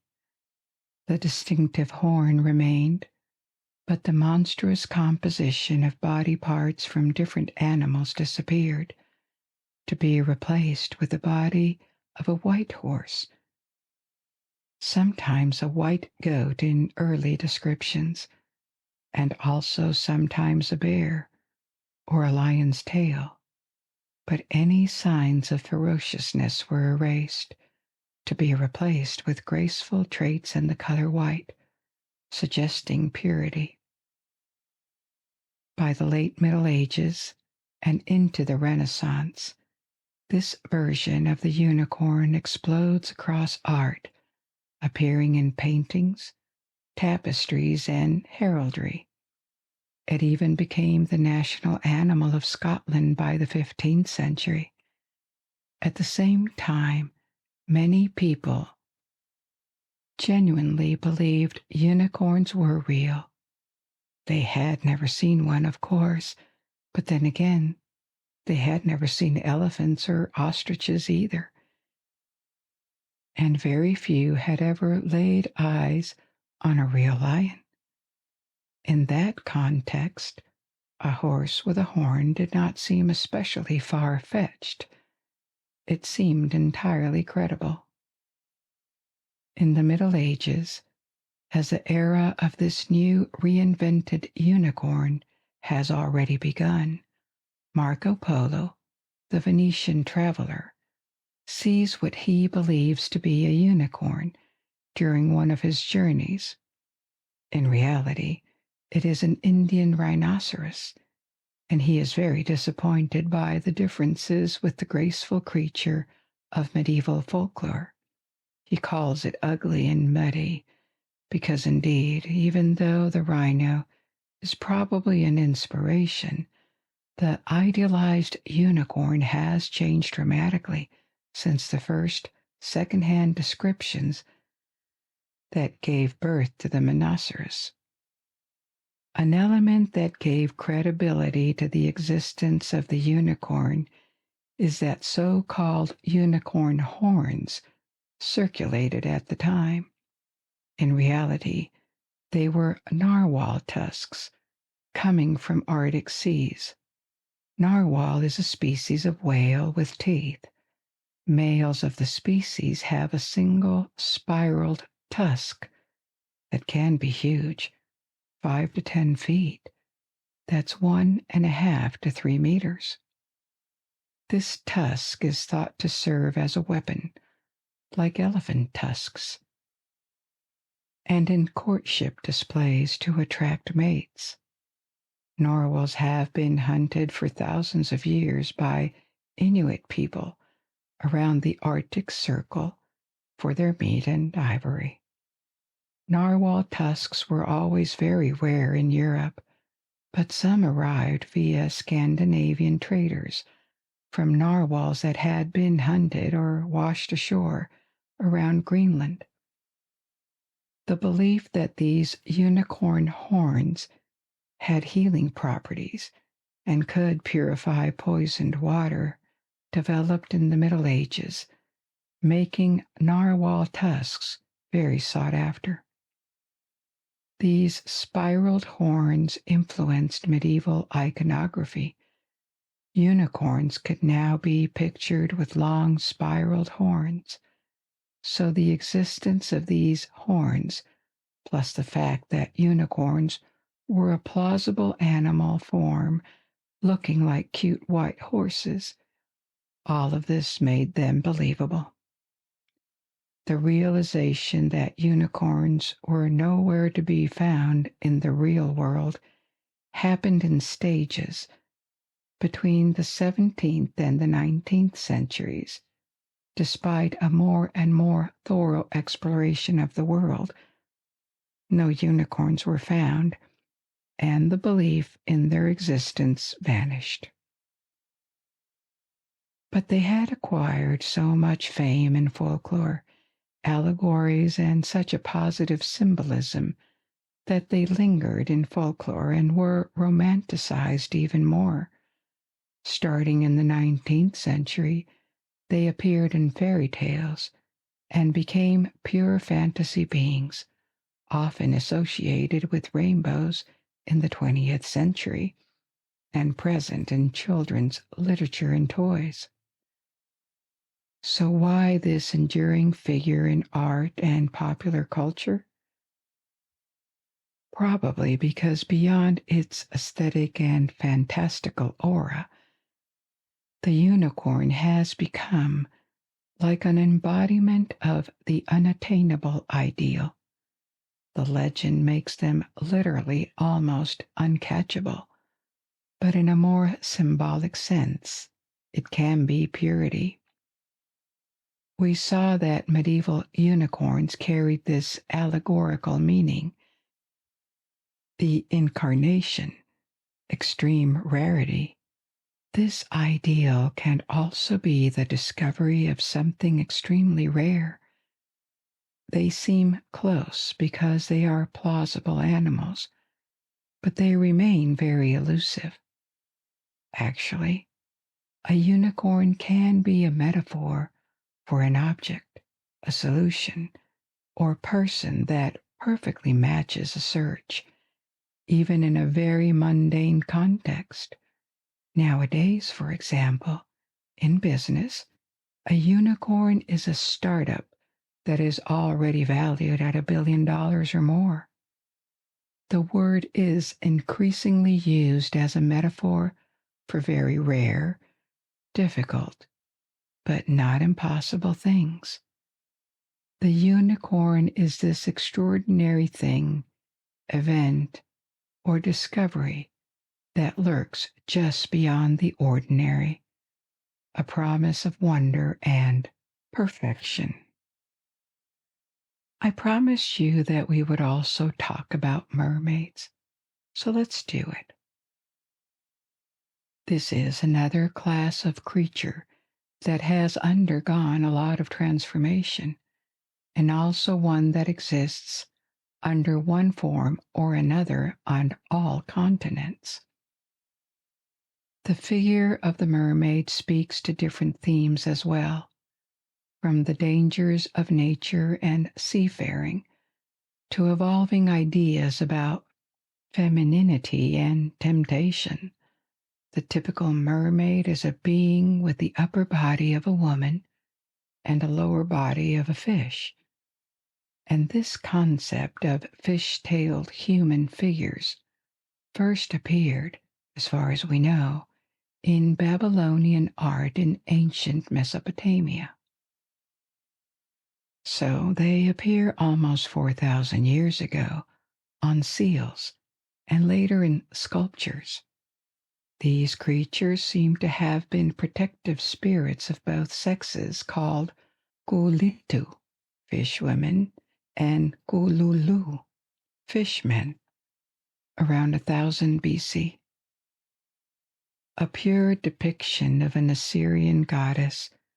The Assyrians are the Mesopotamians of the north, what is today northern Iraq and the east of Syria. So an Assyrian goddess called Atargatis, sometimes depicted as a half-woman, half-fish entity. We don't know much about this deity. At the time, she was worshipped only by the Assyrians.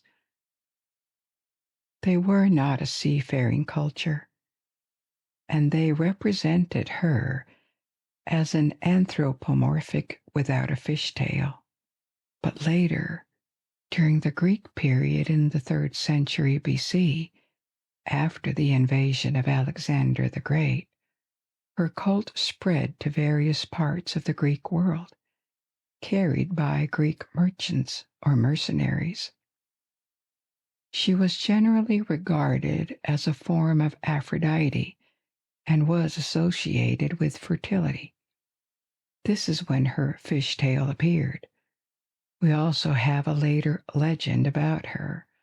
According to Roman writings of the 1st century BC, she would have been a goddess of fertility who had fallen in love with a shepherd, a mortal. They had a daughter together, but this love was illicit and degrading for a goddess. So in shame, she flung herself into a lake, and her body was changed into the form of a fish. Only her head and her upper body remained human. This makes her the first archetype of a mermaid with a backstory. If we leave aside these Mesopotamian seals and sculptures with fish women and men that we don't know much more about, the story of Atargatis appeared in the Greco-Roman world when an already well-known figure was that of the sirens. You know the sirens that appear in the Odyssey, and they pose a mortal threat to Odysseus, Ulysses, and his crew. These sirens were conceived as large birds with a human head. In the Odyssey, They are said to attract ships with their singing voices. Sailors would be charmed by their songs, lose control, and sail to their island, where their ship would be wrecked and the sirens would devour them. Odysseus survives this episode by clogging the ears of his crew with wax and asking them to chain him to the mast of the ship. So the sirens of the early or archaic Greek period were monsters, but rather than violence, they used seduction, a kind of spell on their victims. Their depiction in the Odyssey did not change as antiquity advanced, but during the classical period, the 5th, 4th centuries BC, they were sometimes depicted in art as part fish instead of part bird. The real transformation into half fish, half woman creature happened in the medieval period, creating the Western mermaid. It retained the other characteristics of the mythological sirens: the beautiful song to lure sailors, the threat. So they were still dangerous monsters, but instead of just a woman's head, their entire upper body became human, and the bottom part turned into a fishtail. This made them more physically appealing. A mermaid swimming could now look like a woman, reinforcing their seductive power. Where did this transformation appear and how? In these bestiaries I told you about when we spoke of the unicorn, the first descriptions of sirens as sea women appear in the 7th and 8th centuries AD. And by the High Middle Ages, this figure of the siren has completely morphed into the mermaid. The word mermaid in English has its first attestation by the late 14th century. It is a compound word in Middle English, formed from mer, sea, and maid. In Romance languages, Italian, Spanish, French, the word siren, sirena, sirène, remained in use during the 11th, 12th, 13th centuries. There are different examples of bestiaries in which the sirens are described as half bird, half woman, like in antiquity, but the illustrations don't match the text. The same sirens are drawn, painted with fishtails, so this leaves no doubt that mermaids descend directly from sirens. These now half-women sirens would also be depicted with symbols that did not appear in antiquity. Very often, they held a fish in one of their hands, but as the Middle Ages advanced, they increasingly held a comb or a mirror instead. These symbols were not random. As I mentioned earlier, both real and legendary animals in bestiaries were assigned moral qualities or vices. The figure of the unicorn was very positive. The mermaid, not so much.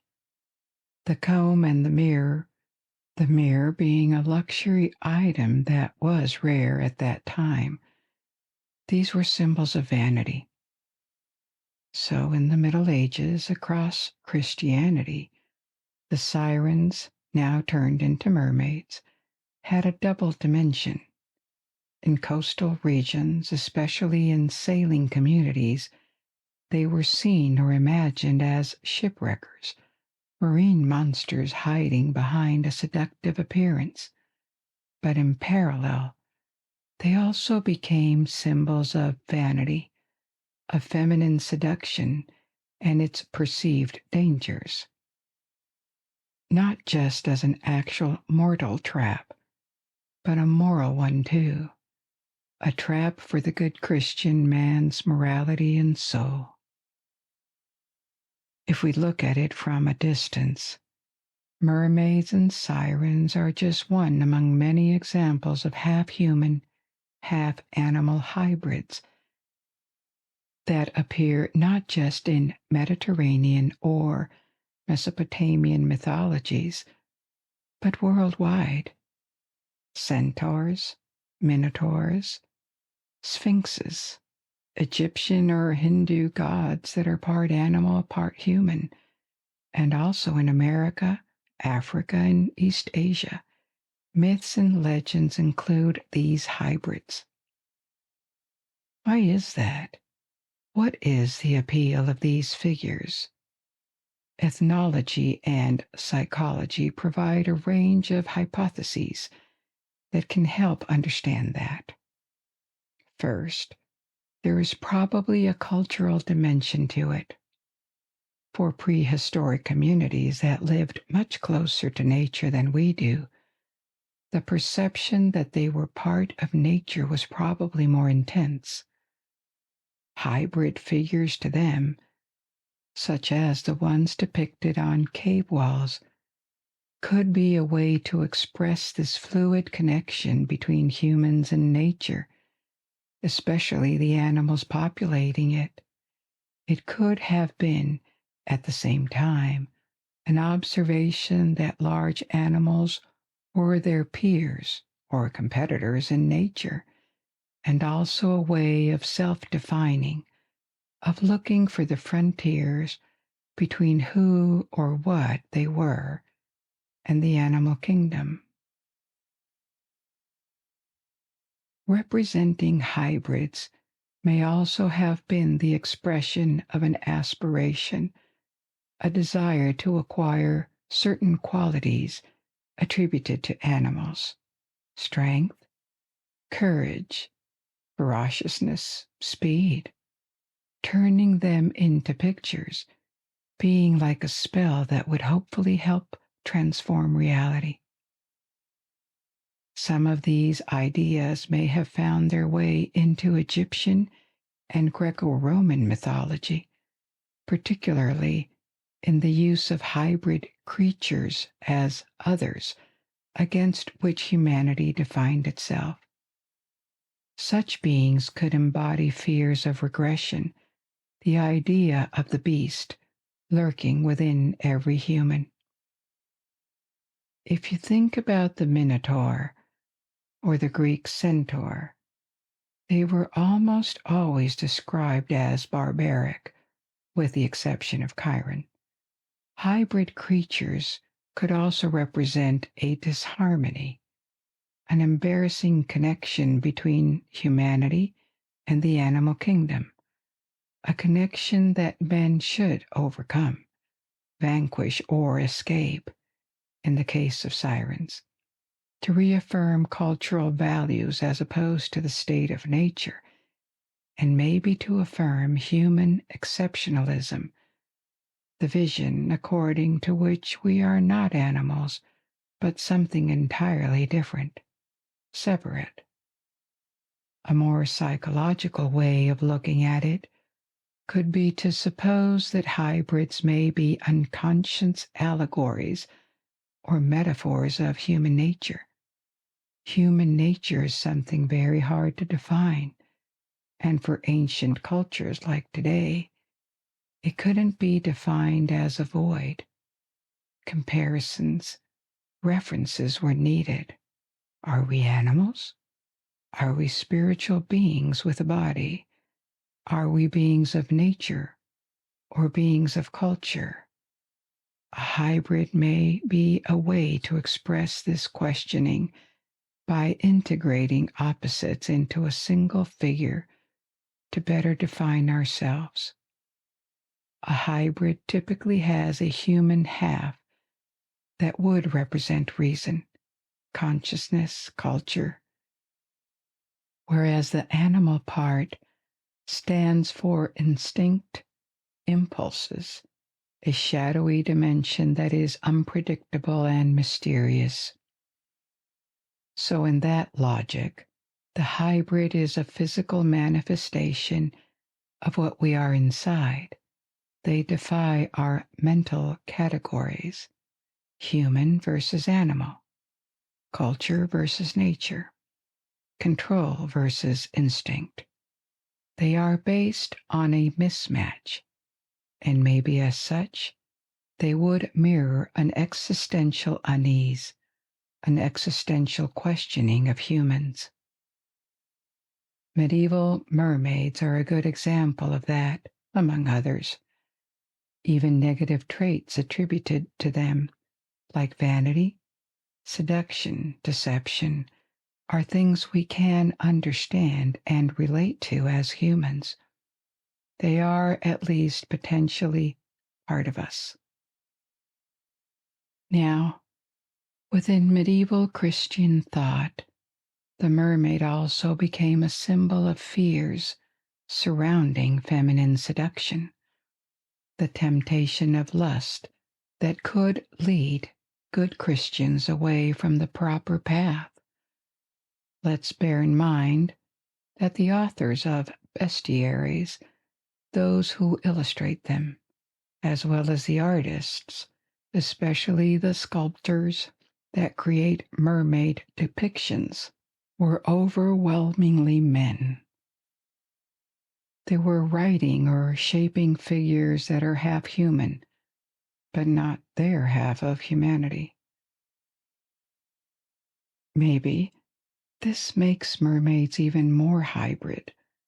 First and foremost, the figure of the mermaid is shaped by men, and many of them, the monks who copied in ornate manuscripts, are not supposed to approach women at all. So there could also well be a layer of fear, desire, defiance, prohibition added to this figure.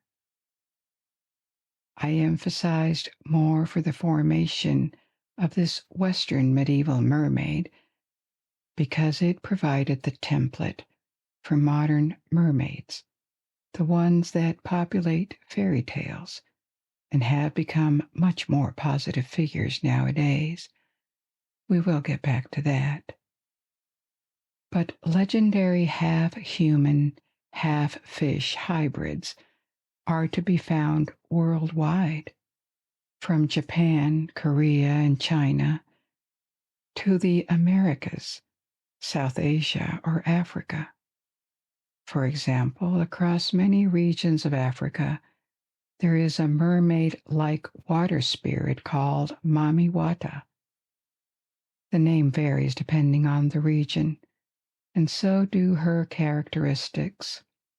This figure, Mami Wata, emerged from the introduction of various legendary beings from elsewhere, like depictions of European mermaids or Hindu imagery, adapted and reinvented in many parts of Africa. So, did people in antiquity and the Middle Ages really believe in the existence of sirens or mermaids? They may have had doubts, but occasionally sightings were reported in antiquity. Half-fish sea creatures like tritons or nereids, spirits of the sea obeying Poseidon or Neptune. Pliny the Elder, of whom we spoke before, wrote about such sightings in the Atlantic, off the coast of Portugal. Until the 18th century, there were claimed sightings. It is just one example among many, but in 1493, sailing in the Caribbean, Christopher Columbus claimed he had spotted 3 mermaids. It seems most of the time these sightings can be explained by animal sightings: seals, manatees, maybe dolphins. Alleged sightings went on in the 19th and 20th centuries, but they were no longer taken seriously, and indeed, There were various hoaxes, with fake mermaid bodies manufactured with fish parts. Several fake mermaids made with monkey and fish parts were made in China and Malaysia in the 16th century to be brought back to Europe by Dutch merchants as exotic curiosities. So the belief in mermaids really vanished in the 19th century, and, like for other fantasy creatures that had been seen as malevolent or dangerous, a much nicer version appeared in tales in the 19th century. Versions of the mermaid in which they are humanized morally or psychologically. The best known example would be the fairy tale The Little Mermaid by Hans Christian Andersen. This tale did a lot to establish this modern version of the mermaid, replacing the old monstrous mermaid in popular culture. The mermaid in that modern sense has become a bit like a sea unicorn, uncatchable, invisible, but evoking a world of fantasy and wonder close to our world. And like the unicorn, it has become associated with children's literature and stories. There was a time when a werewolf scare spread across Europe at the same time as the fear of witchcraft. And this is when our story begins, specifically at the end of the 16th century in Germany, near Cologne, a time of significant political and religious troubles. At the time, Germany was at the epicenter of Christian Reformation. Protestants and Catholics literally fought for influence, for the right to follow the religious precepts of their choosing, or sometimes to force them on others. Germany was scattered into a multitude of small states, free cities, archbishoprics, and principalities. Soon, all these political and religious divisions, together with the ambitions of other countries, would plunge it into the 30 Years' War. More than any other period in European history, this was the time of witch hunts. There were panic outbursts because of vampirism, and at the time, to be an outcast or do anything to cause your neighbors to dislike you could be very dangerous. Accusations of heresy, of a pact with the devil, or unnatural practices. This could quickly lead you to trial. And this is what happened to Peter Stump, a wealthy farmer from the electorate of Cologne.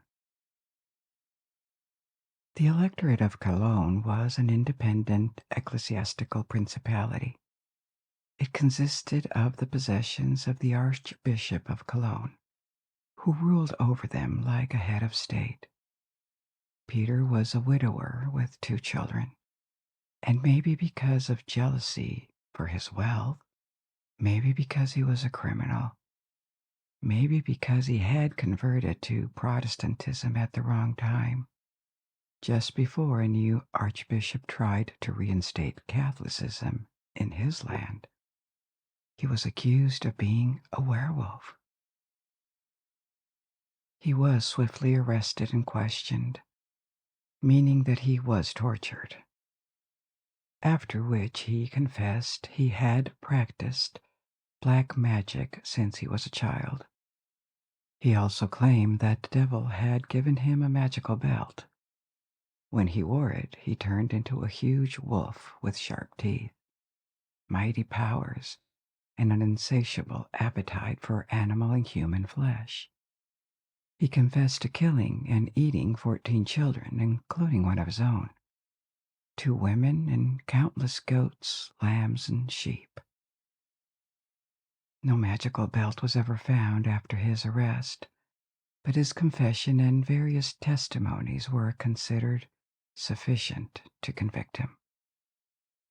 Another element that played against him was the fact that a big wolf had been spotted near the village, believed to be the werewolf, and this wolf had its left forepaw cut off.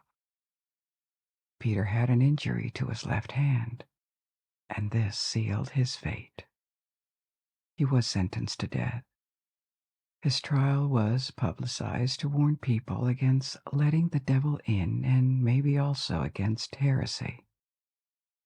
This kind of trial remained a singular event in Cologne, but they spread to many regions of Germany and northern France at the time, together with witch hunts. Men and women alike could be accused of witchcraft, but many more women were accused.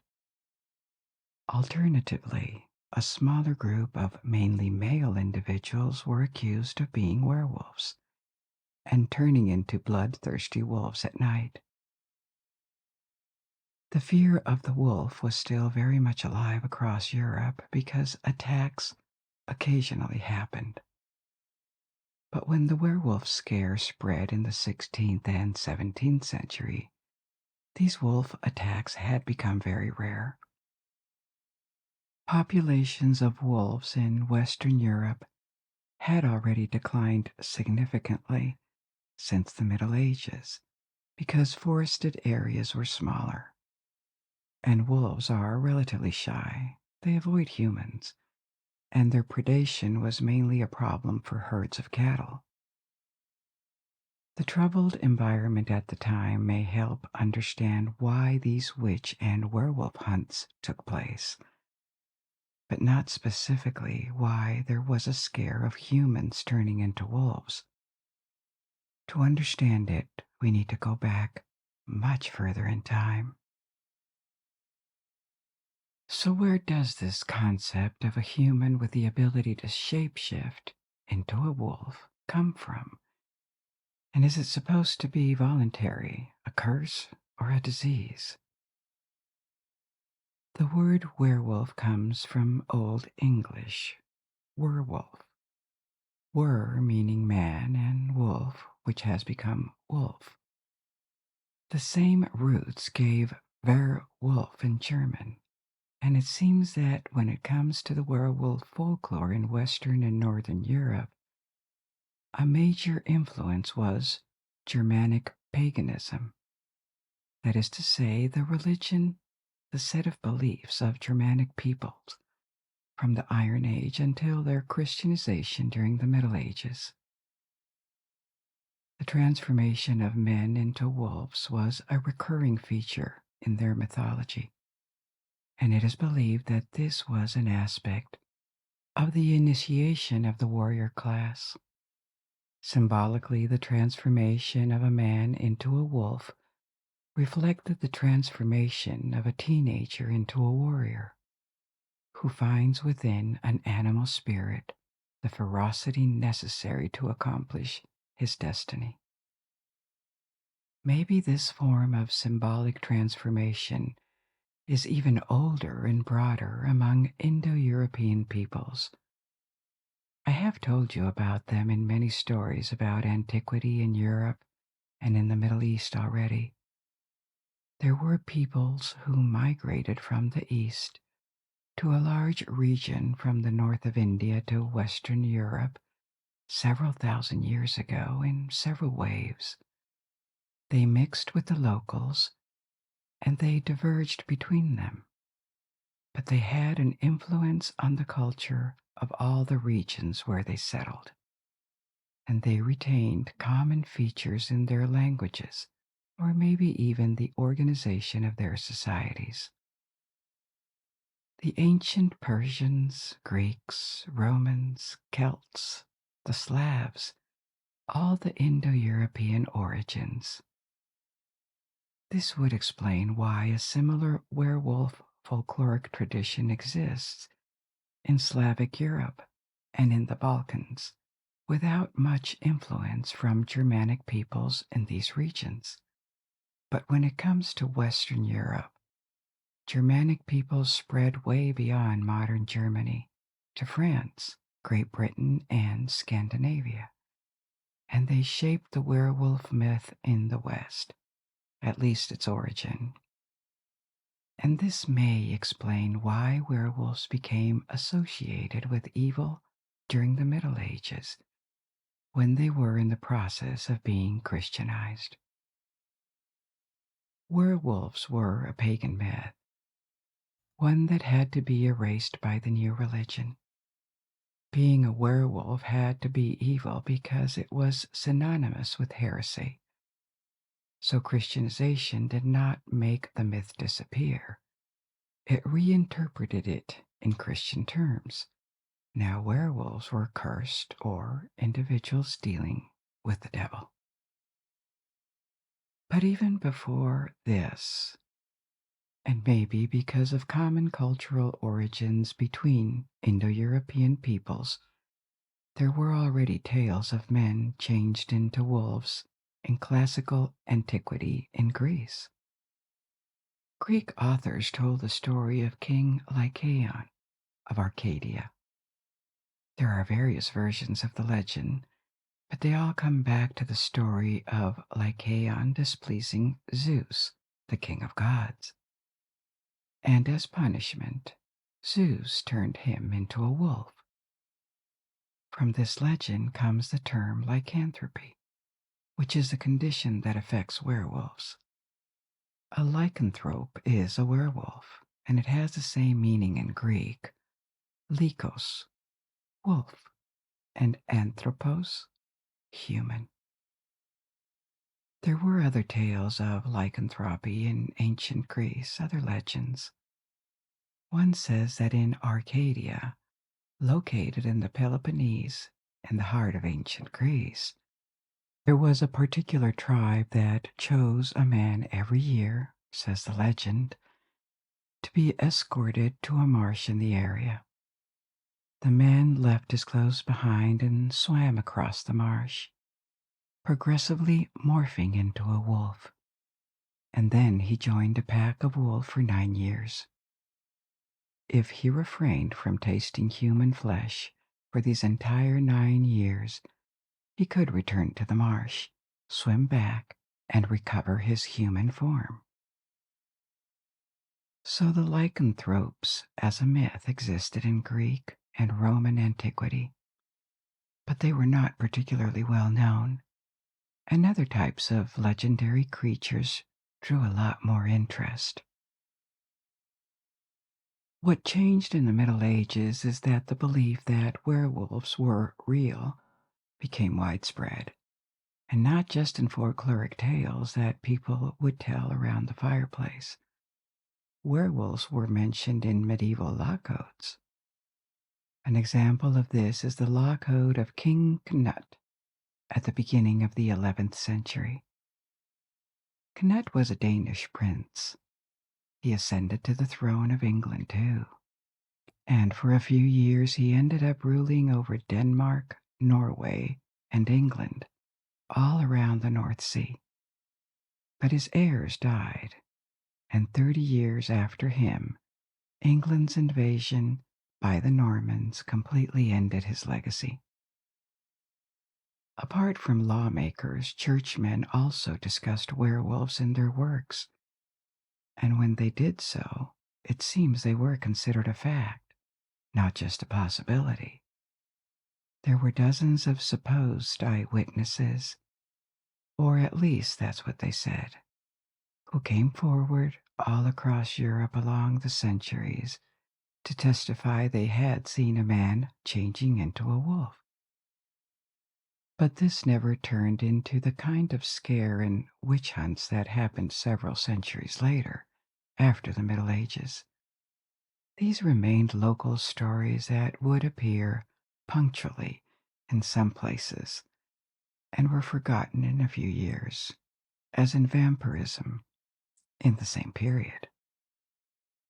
With the progress of Christianization, the beliefs about wolfmen from Germanic paganism receded, or at least they could not be expressed freely.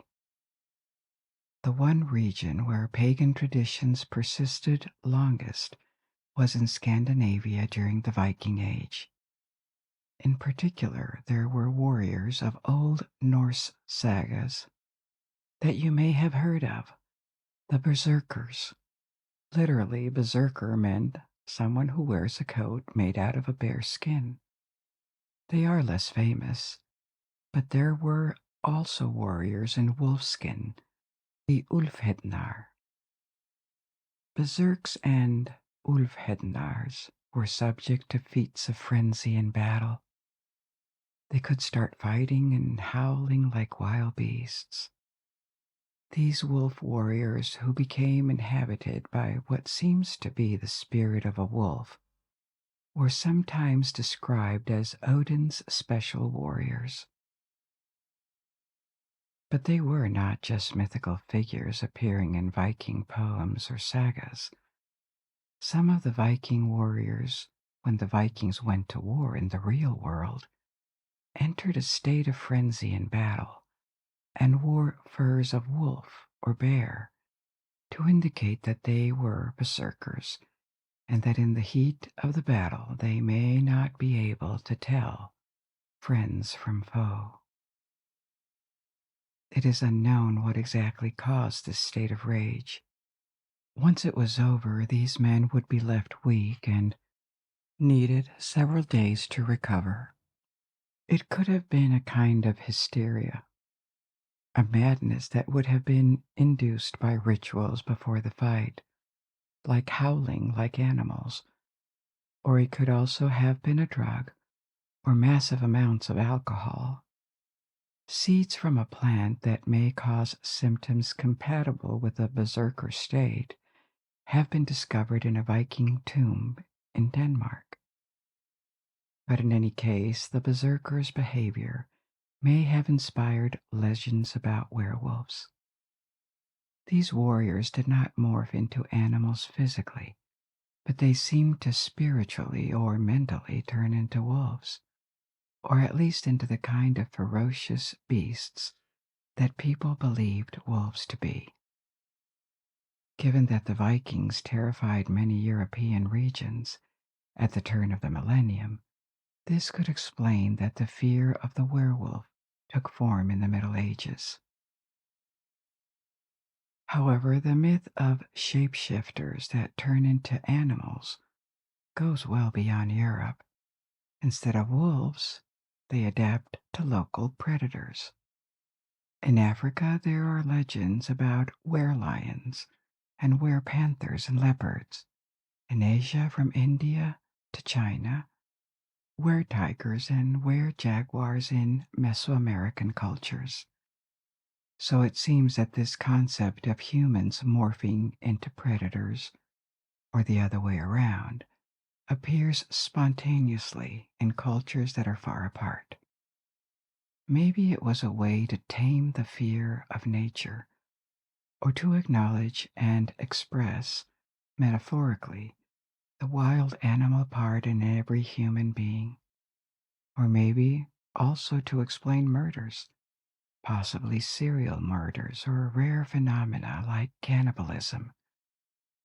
An individual who commits such crimes must be at least partly a beast, because it would be too unsettling to admit that he is part of mankind. Now, returning to Europe and its werewolves, I told you that the preoccupation with lycanthropy really became widespread after the Middle Ages, in early modern times, and that it came together with witch hunts, the two being very often associated. Werewolfery was only present in a small fraction of witch trials, so in this sense it was rather marginal in comparison, but there are records of such trials all over Europe, from Switzerland, where the first ones happened, to the Baltic, the Netherlands, Germany, France, everywhere. By the middle of the 17th century, though, this belief in werewolves had almost disappeared, and lycanthropy was no longer taken seriously. It seems that werewolves in the 16th century and early 17th century were like UFOs in the 20th century, in the sense that there were hundreds of people coming forward as witnesses, a lot of literature about it. So it looked too big to not at least be credible. But at the same time, no werewolf was ever captured to be studied or ever transformed in front of a court or scientists. In some cases, there was convincing evidence of murder or cannibalism against the accused, but no association with wolves could ever be proven. In other cases, there was evidence against wolves that had attacked people. This was rare, but it happened. But none against the people accused of being that wolf in that case. After the 17th century, the look on lycanthropy changed in accordance with the times. It was more and more regarded as a superstition and possibly a disorder of the brain that made people become convinced that they could turn into animals.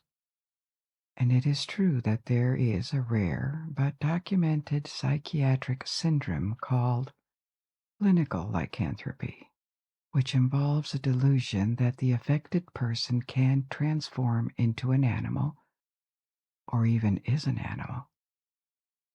There is also a syndrome called hypotrichosis, which can have various causes and leads to abnormal amount of hair growth over the body.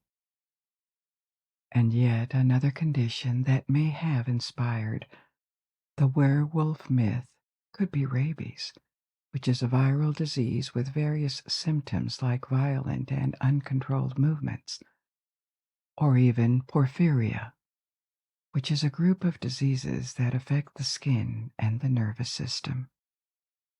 Maybe these medical aspects play a role, but none of them is really convincing. They don't explain a reversible transformation into an animal, and they are not compatible with the afflicted person having a normal social life the rest of the time. But very much like vampires, a large set of folk beliefs had been formed and was ready to be claimed, used by literature in the 19th century. Local traditions about werewolves involved in so many different places that this set of beliefs can be diverse and sometimes contradictory. For example, the transformation into a wolf may be temporary or permanent, or a bit of both. A cursed individual transforms more and more often until he stays stuck in the animal state. Sometimes the person metamorphoses into a wolf, or they just transfer their spirit into a real animal. Depending on the countries, they were said to have traits in their human form that made it possible to identify werewolves. For example, the meeting of both eyebrows at the bridge of the nose, curved fingernails, or low-set ears. There is a superstition in Russia that werewolves can be recognized by bristles under their tongue. And in other countries, it was believed that one method of identifying them was to cut a bit of skin. Fur would appear within the wound. In modern times, werewolves are often portrayed as anthropomorphic. They do not really become wolves when they transform, but rather a half-human, half-wolf creature that can sometimes walk on 2 feet. This wasn't part of folkloric traditions. People believed in a complete transformation that made them almost indistinguishable from real wolves, one universal trait all over Europe, but it has not really been picked up by literature and film, was that werewolves were believed to eat recently buried corpses. And another deviation from the folklore in modern popular culture is how people become werewolves. Nowadays, it will often be because of a bite of a werewolf, or because the state of werewolf is genetic and parents pass it to their offspring. But these are modern interpretations, and they were not part of the various methods for becoming a werewolf. One of the most common was the transformation happened voluntarily when people put on a belt made of wolf skin or the entire animal skin. In other cases, the transformation happened when the body was rubbed with a magic ointment elaborated by a witch, or just by drinking rainwater from the footprint of an actual wolf, or, of course, by pledging allegiance to Satan. In Italy, Germany, and France, it was said that someone who slept outdoors when the full moon was shining directly on their face could be turned.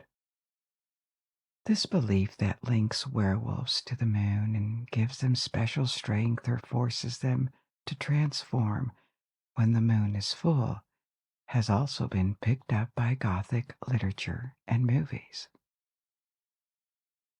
There were also remedies to bring people back and cure a victim of lycanthropy. Some of them were relatively soft. In Schleswig-Holstein, in Germany, a werewolf could be cured just by addressing it 3 times by its Christian name.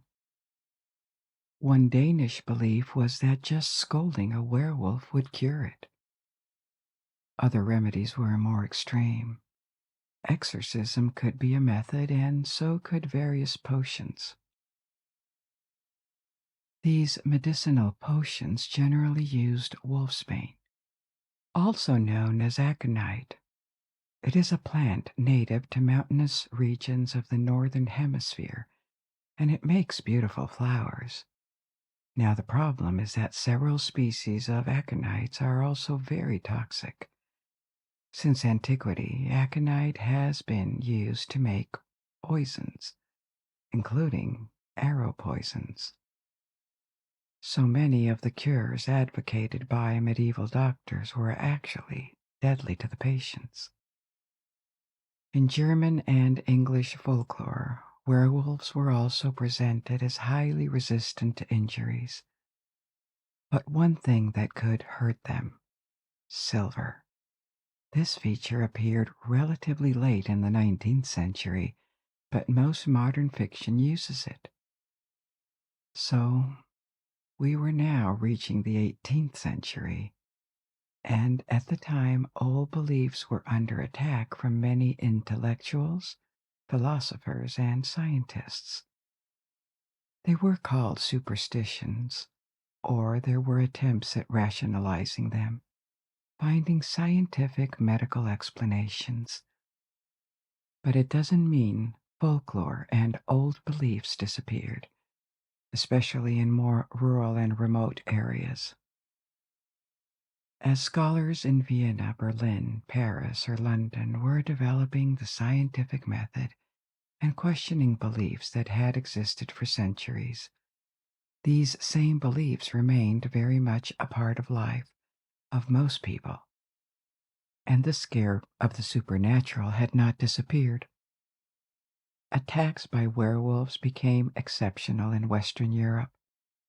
In more densely populated countries like Germany, France, the Netherlands, or England, they were extinct by the 17th and 18th centuries, except in very specific remote regions.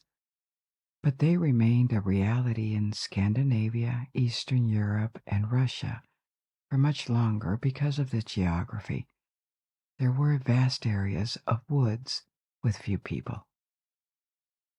One last scare about wolves in Western Europe was the incident of the beast of Gévaudan, which happened in France in the 18th century, precisely in the south center of the country in a very rural area that was scarcely populated, where wolves still lived.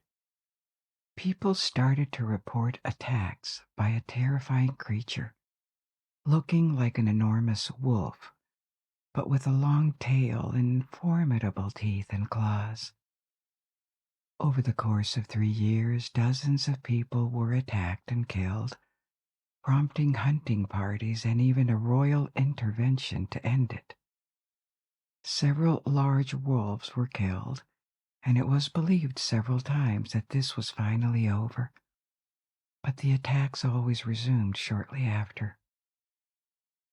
Survivors and witnesses described an unknown beast. They compared it with a wolf because this was what they knew, but it didn't really match the description of a wolf, especially the type of claws or the long tail they described. There were dozens of testimonies all saying the same thing, and also so many attacks that there is little doubt something really happened. Finally, the attacks stopped, and the mystery remained unresolved. Maybe the attacks were the work of several big wolves or pack of wolves. Or another possible explanation is that a lion, a tiger, or maybe even a liger, because lions and tigers can reproduce, and their offspring can be huge in size.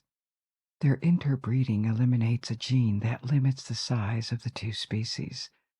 So maybe one of the exotic animals that lived in a private zoo escaped, and the beast found a way to survive in the woods by attacking herds and isolated people. Descriptions don't really match that of a big cat either, so the beast of Gévaudan will probably remain a mystery. At the time, and this is revealing of how mentalities had already changed, almost no one commented that there was something supernatural or that evil was acting. 1 or 2 centuries earlier, this would have been the go-to explanation, and a witch hunt would have probably occurred. This is quite telling about the evolution of ideas, the way people of the 18th century now saw the world. At this point, it would have seemed reasonable to expect that werewolves would be forgotten, but they were not. Very much like vampires, ghosts, spirits, and even paganism in general, they went through a revival in the 19th century. This was the moment when European national folklore started to be studied as a part of each country's heritage, and also as a literary object. There was more and more interest in medieval traditions and even pre-Christian times, Old Norse mythology, Germanic paganism. The Celts became very much in fashion, and there was also a taste for the occult. All the Western fantasy literature from the 20th century has its roots in this rediscovery, not just werewolves or vampires. Elves, fairies, dragons, magicians, and witches. They have evolved over the past 2 centuries, but they all have their origins as fiction characters in the 19th century folklore studies. And this renewed interest for medieval or even older traditions. And this is how the fictional werewolves came to us. They were alluded to in the works of Bram Stoker, the author of the novel Dracula. But they really entered public consciousness in the 20th century, in the 1930s and 1940s, at the time when people had already had quite a lot of vampire movies, and it felt like a good time to introduce a new type of creature. There was a film from 1935, Werewolf in London, which was the first to introduce a hybrid between man and wolf, an anthropomorphic werewolf, which was a break from the long tradition of werewolves turning into real wolves. The first movie to feature the transformative effect of the full moon was from 1943, Frankenstein Meets the Wolfman. From then it became a widespread feature. There were more movies in the 70s and 80s, like An American Werewolf in London. Over time, werewolves have become more and more neutral. They can be malevolent, but also heroic depending on the stories. Really became big in the past 30 years, especially in comic books, anime, novels, movies for teenagers like Twilight or Underworld series. Maybe it's like for vampires. We are at a peak, or we recently were, and there will be less of them in the near future. But they are still very popular, and most people know what to expect about them now. So let's move on to our second topic of the night, dragons. Let me start by telling you a story that will sound familiar one way or another. Once upon a time, long ago, when there were still emperors in Rome, there was a brave Greek soldier who was a member of the Praetorian Guard, the elite unit of the Imperial Roman army that protected the emperors. Praetorian Guards went on missions for the emperor too, and George, that was his name, was sent to Libya. In Libya there is a city, Cyrene, that was terrorized by a fierce dragon. To prevent the monster from attacking and destroying the city, the people gave it 2 sheep every day. But that was not always enough, and sometimes the dragon also required them to sacrifice humans. The human to be sacrificed was elected by the city's people. At the time George was in Cyrene, the king's daughter was chosen to be sacrificed. No one would accept to take her place. George decided he wouldn't let the princess die, nor allow the tyranny of the dragon to go on in the province. So he confronted the monster, and after a terrible fight, he killed it with his lance. When he returned to the city, the king was so grateful that he offered him treasures for saving his daughter's life. But George was also generous and uninterested in worldly fortune. He gave everything to the poor, and his example amazed and inspired all people from the city who decided to be baptized and became Christians like George. This is the legend of St. George and the Dragon, which is also the archetypal story of a hero rescuing a princess from a monster. In Western iconography, St. George is almost always pictured with a spear and slaying a dragon. By the end of the Middle Ages, everyone in Europe knew about this legend. Its oldest known traces are from the Georgian text from the 11th century. It spread to the Byzantine world, and via the Crusades it reached the rest of Europe. At first, it was told in aristocratic circles as a chivalric, fantastic story, and in the 13th century it was popularized, and it became a favorite literary subject. The George who became Saint George lived in the 3rd century. He was an early Christian, and he was a soldier. It seems the legend about him slaying the dragon appeared long after he died. The legend also reflects how dragons are typically portrayed in Western cultures. They are monsters to be tamed or overcome by heroes. They often breathe fire. They are very strong. They can fly. And occasionally they live in caves and keep treasures. Fantasy dragons, including from recent stories, all borrow these traits. But this is just one aspect of these creatures because, very much like the beliefs of humans morphing into predators, as we have explored with werewolves, dragons appear in the folklore of many cultures around the world. In Asia, in the Middle East, in Europe, Chinese dragons are also rather familiar. They don't really fly, at least they have no wings, but they sort of float in the air, and they resemble more snakes with small legs. But there is more to dragons. So let's find out where they came from. Serpentine mythical creatures are almost universal around the globe, be it in America, Africa, Europe, or Asia. Our ancestors believed in and sometimes worshipped dragon-like or at least snake-like monsters, and this universality raises a question of why they appeared spontaneously. One hypothesis is that humans have inherited instinctive fear reactions to snakes, large cats, and even birds of prey from thousands and thousands of generations, when staying away from them was a matter of life or death. It still is in some parts of the world.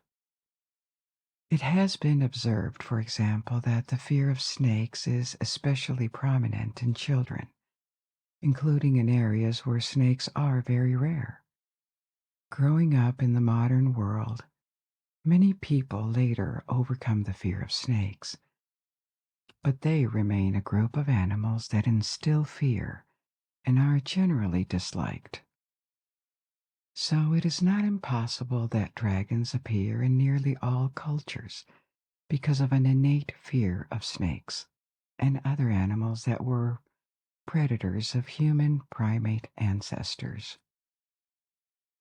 It is true that the earliest pictures of dragons discovered all resembled large snakes with a few other elements taken from big cats and birds of prey. Another source of inspiration could be the ancient discovery of fossils and also the knowledge of existing reptiles that would have been exaggerated. If you take into account crocodiles, alligators, iguanas, Komodo dragons, and different species of lizards, most ancient civilizations under different cultures were in contact with or knew about these species. Fossils could also have been an inspiration in China, India, or around the ancient Mediterranean world. The remains of ancient species were discovered, and people had no explanation for them. For example, there was an extinct species of giraffe left many fossils in the Mediterranean region called Samotherium. The skulls can easily make you think of a dragon with two horns.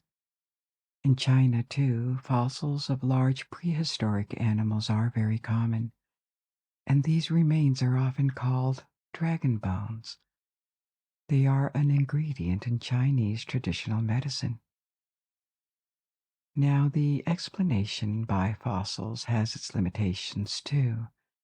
For example, Scandinavia has many stories about dragons and sea monsters, but as far as we know, its inhabitants had no knowledge of large fossil bones.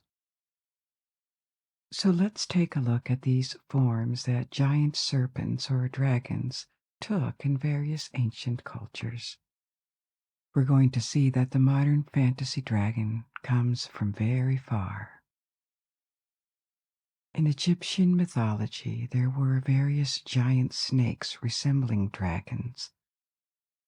One of them was Apep, a serpent that lived in the underworld. According to an ancient Egyptian tradition, the passing of days and nights resulted from an eternal fight between the sun god Ra and Apep. The setting of the sun was caused by Ra descending to the underworld to battle the serpent. Earthquakes and thunderstorms were thought to be caused by Apep's roar, and an explanation for solar eclipses during daytime was that Apep had left the underworld to attack Ra. Another giant serpent from Egyptian mythology was Denwen. Its body was made of fire and it was defeated by a pharaoh. This victory against such a dreadful creature was supposed to affirm the pharaoh's right to rule. Egyptians also invented a symbol called the Ouroboros, a circle made from a serpent or a dragon swallowing its own tail. It is believed that this emblem represented the cyclical nature of everything: days, years, life. There must have been something appealing about this symbol because from Egypt it entered Western tradition via Greece. It became associated with magic in ancient Greece, and especially with the practice of alchemy. As such, it remained an alchemical symbol. It appeared in alchemy treatises as an esoteric emblem, amongst others like the sun, the moon, or Mercury. It isn't clear whether it came from the Mediterranean world or whether it was reinvented far in the north. But the Ouroboros also appears in Norse mythology as a serpent that grew so large that it could encircle the world and grasp its tail in its teeth. The Egyptian Ouroboros was clearly a serpent, but in the West, it evolved into a dragon with wings and legs. In Mesopotamia, too, since the 3rd millennium BC at least, there were artworks representing giant serpentine monsters. In Babylon, people believed in and called for the protection of the Mususu, which had the body of a snake, the forelegs of a lion, and the hind legs of a bird. Dragons appeared in China probably independently from these, and this is likely the culture where they have become the most prominent. The origins of the Chinese dragons are vague, but the first depictions can be found thousands of years ago on Neolithic pottery. There is a wealth of legends about dragons in China. They are generally more benevolent than in Western tradition, and they are depicted as noble animals. They were supposed to be the highest ranking creatures in the Chinese animal hierarchy. There's a famous Chinese story about the zodiac. It says that long ago the first god, the Jade Emperor, wanted to select 12 animals to be his guards. So he sent an immortal being into man's world to announce that the earlier one went through the heavenly gate, the better the rank one would receive. The next day, many animals set off towards the heavenly gate. The first to come near the gate was the rat, but he encountered a river that blocked the path.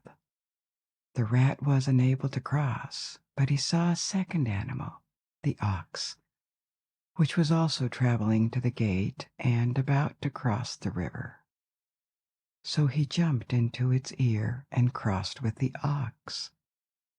On the other side, he quickly jumped out of the ear and sprinted to the gate, which made him first, the first animal of the zodiac, followed by the ox. Then came the tiger and the rabbit, and in 5th place was the dragon, which was the best looking, bravest, and most powerful of them all. The Jade Emperor noticed this and was so delighted with the dragon that he offered the following place, the 6th place, to the dragon's son. But the dragon didn't come with his son. And the snake, which was astute and crafty, came forward at this moment and said that the dragon was its adoptive father. So the snake ranked 6th, and then came 6 more animals: horse, goat, monkey, rooster, dog, and pig. Together they are the 12 animals of the Chinese zodiac, and each comes back for a dedicated year along a 12-year cycle. As the history of China advanced, dragons became more and more prestigious. By late imperial China, they were strongly associated with emperors, and the Emperor of China was the only one who had the right to feature dragons on his clothing or personal items. There are literally dozens of legends involving dragons. One of them tells of a man called Dongfu who loved dragons and could understand them so well that he was able to tame and raise them. He was called to serve the emperor and received the name Huanglong, the dragon raiser. Another story involving a dragon trainer takes place under the Xia dynasty, the very first dynasty in traditional Chinese historiography, which would have ruled 4,000 years ago. In reality, a majority of scholars consider this dynasty to be just mythical rather than real, but so is probably the story with dragons. The emperor had received 2 dragons from the god of heaven, male and female, as a reward for his obedience, but he couldn't train them, so he hired a dragon trainer who happened to be a pupil of Wanlong, the one from the previous story. But one day the female dragon died unexpectedly under his watch. Secretly, the trainer chopped her up and served her cooked meat to the emperor. The emperor liked it so much that he asked the trainer for another identical meal. As he had no way of finding more dragon meat and could not come to terms with killing the male dragon, the trainer had to flee the palace and disappear. One of the most famous stories is about the Dragon King, who is a water and weather god from ancient Chinese religion. But this god has adapted to the evolution of religions in China and remains very well known. He is the one celebrated in dragon boat races. Nowadays, these races of man-powered boats are even an international competition in Hong Kong, but their origin dates back to 2,000 years ago from the Guangdong province in the south of China. The dragon god or dragon king has 4 different aspects that are associated with different regions. As a green dragon, it is the god of the east and the patron of the East China Sea. It can also be a red dragon that rules in the south and the South China Sea. As a black dragon, it is the ruler of the north and the Lake Baikal, which is located in Russia nowadays, or the North China Sea. And finally, as a white dragon, it is the god of the west and resides inside Qinghai Lake, the largest lake in China.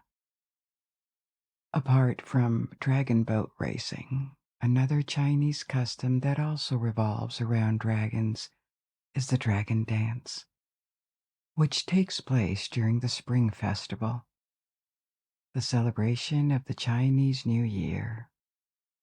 People construct a long dragon, typically 16 feet long, from bamboo strips, cloth, and paper, which is paraded around the city. The original purpose of this ritual was to worship the dragon god and bring good weather and good harvest.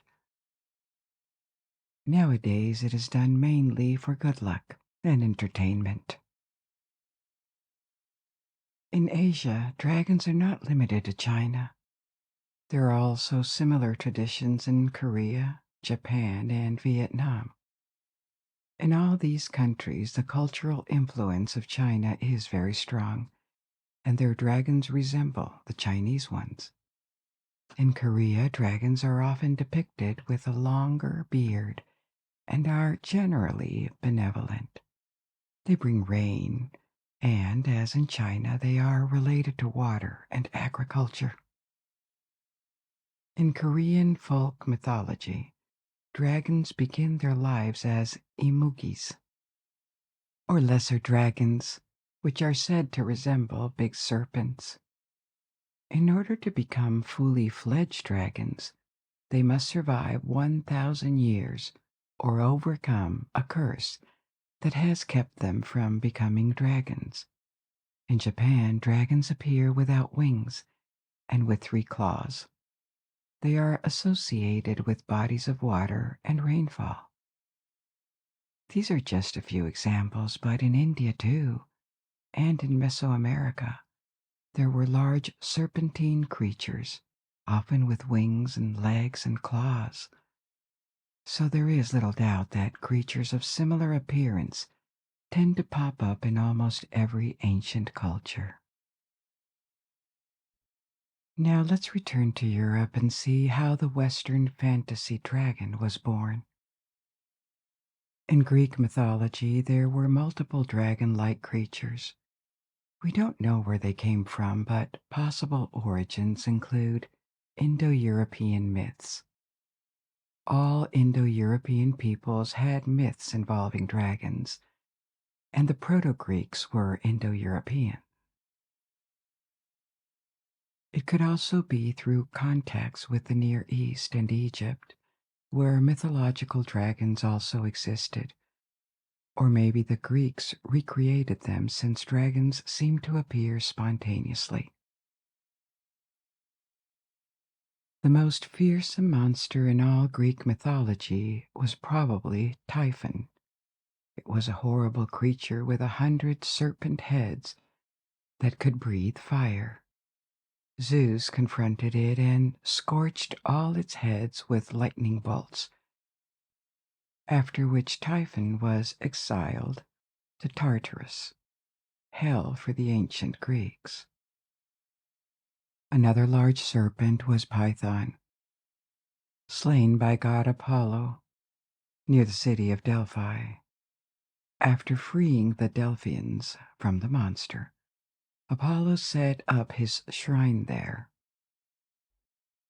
There was also the Hydra from the swamps of Lerna, slain by Heracles as one of his labors.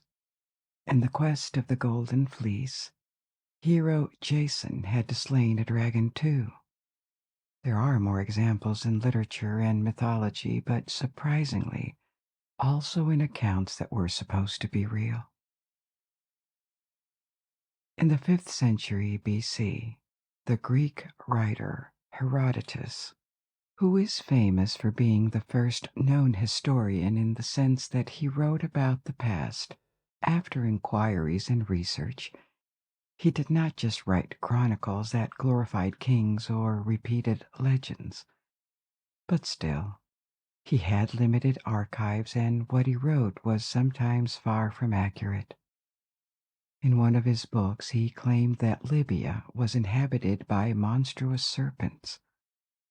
There is no other evidence of this, but if you remember the legend of St. George that we talked about, that appeared centuries later, was also located in Libya, and perhaps there were tales about this already for a long time, and it might have been repeated or invented by Herodotus.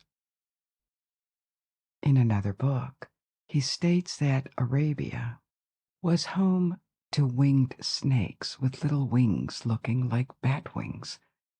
In the 2nd century BC, a Greek astronomer named the constellation Draco, the dragon. The word comes from Greek, which indicates that this type of animal was rather familiar in people's minds. A few centuries later, a Roman author claimed that dragons lived in Ethiopia, far to the south. And Ethiopia would have been inhabited by a species of large dragons that hunted elephants and could grow to the length of 180 feet.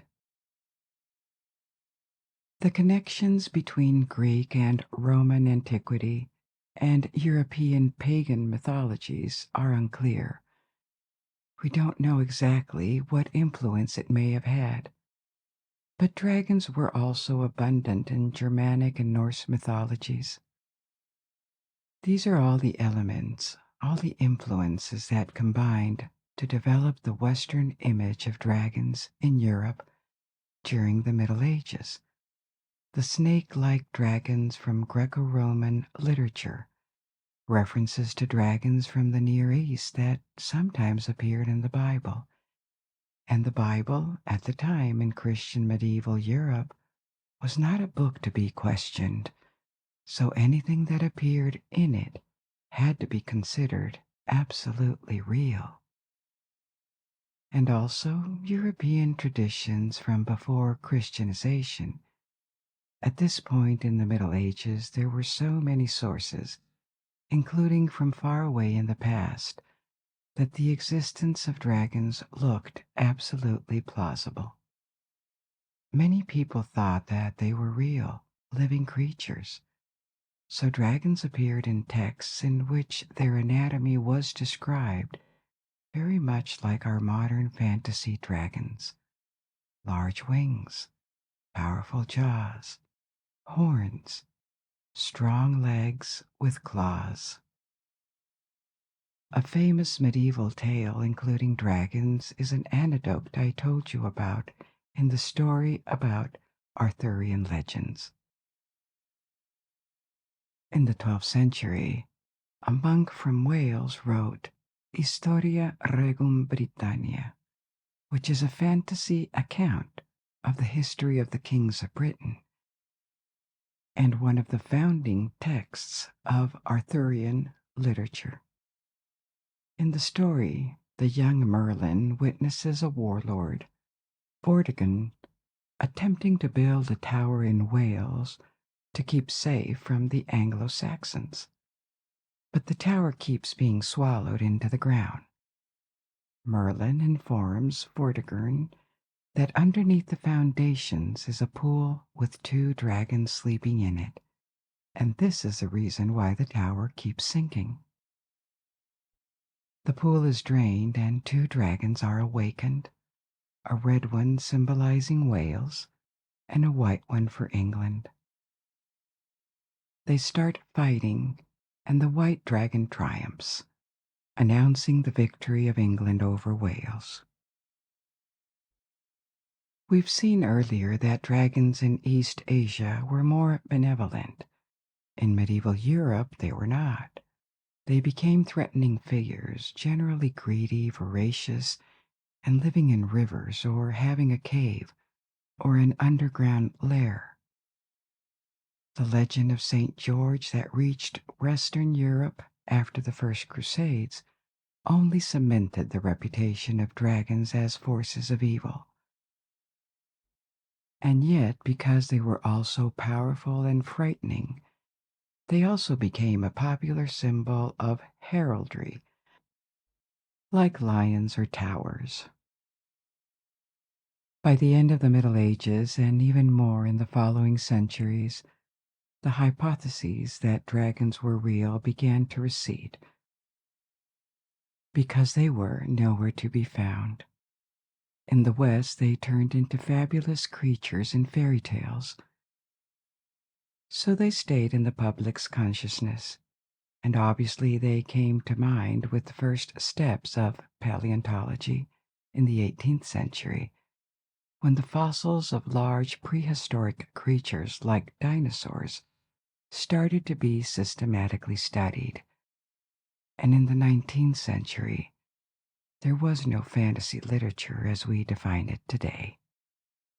It is really something that was introduced in the 20th century, especially starting with Tolkien. Fantasy immediately made heavy use of dragons, starting with Smaug from the novel The Hobbit. It's responsible for spreading or popularizing the image of the gritty dragon. keeping its treasure in a cave. Even though dragons keeping treasures already existed before in fairy tales and chivalry stories, many authors have introduced their own stories with dragons since then, each of them with their particular take on dragons. But their anatomy and their behavior is immediately recognizable. They are like an emblem of fantasy from Dungeons and Dragons to Harry Potter. Another aspect is the friendly dragon in children's literature, and this seems really appealing to kids, maybe because the dragon becomes a powerful ally to battle the child's fears and make him feel special. Interestingly, in recent years, the depiction of dragons in films has changed a little for more realism and to take into account discoveries in paleontology. They are now depicted walking on their back feet and the wrists of their wings, like it is assumed pterosaurs did. For example, in the Hobbit movies or in the Game of Thrones series. Our stories are over for tonight. I hope you enjoyed this exploration of the origins of supernatural fantasy creatures. Now you can let go and sleep. Or if you're not sleepy yet, you may pick another story from my ever growing library. And until we meet again, good night. Sleep well.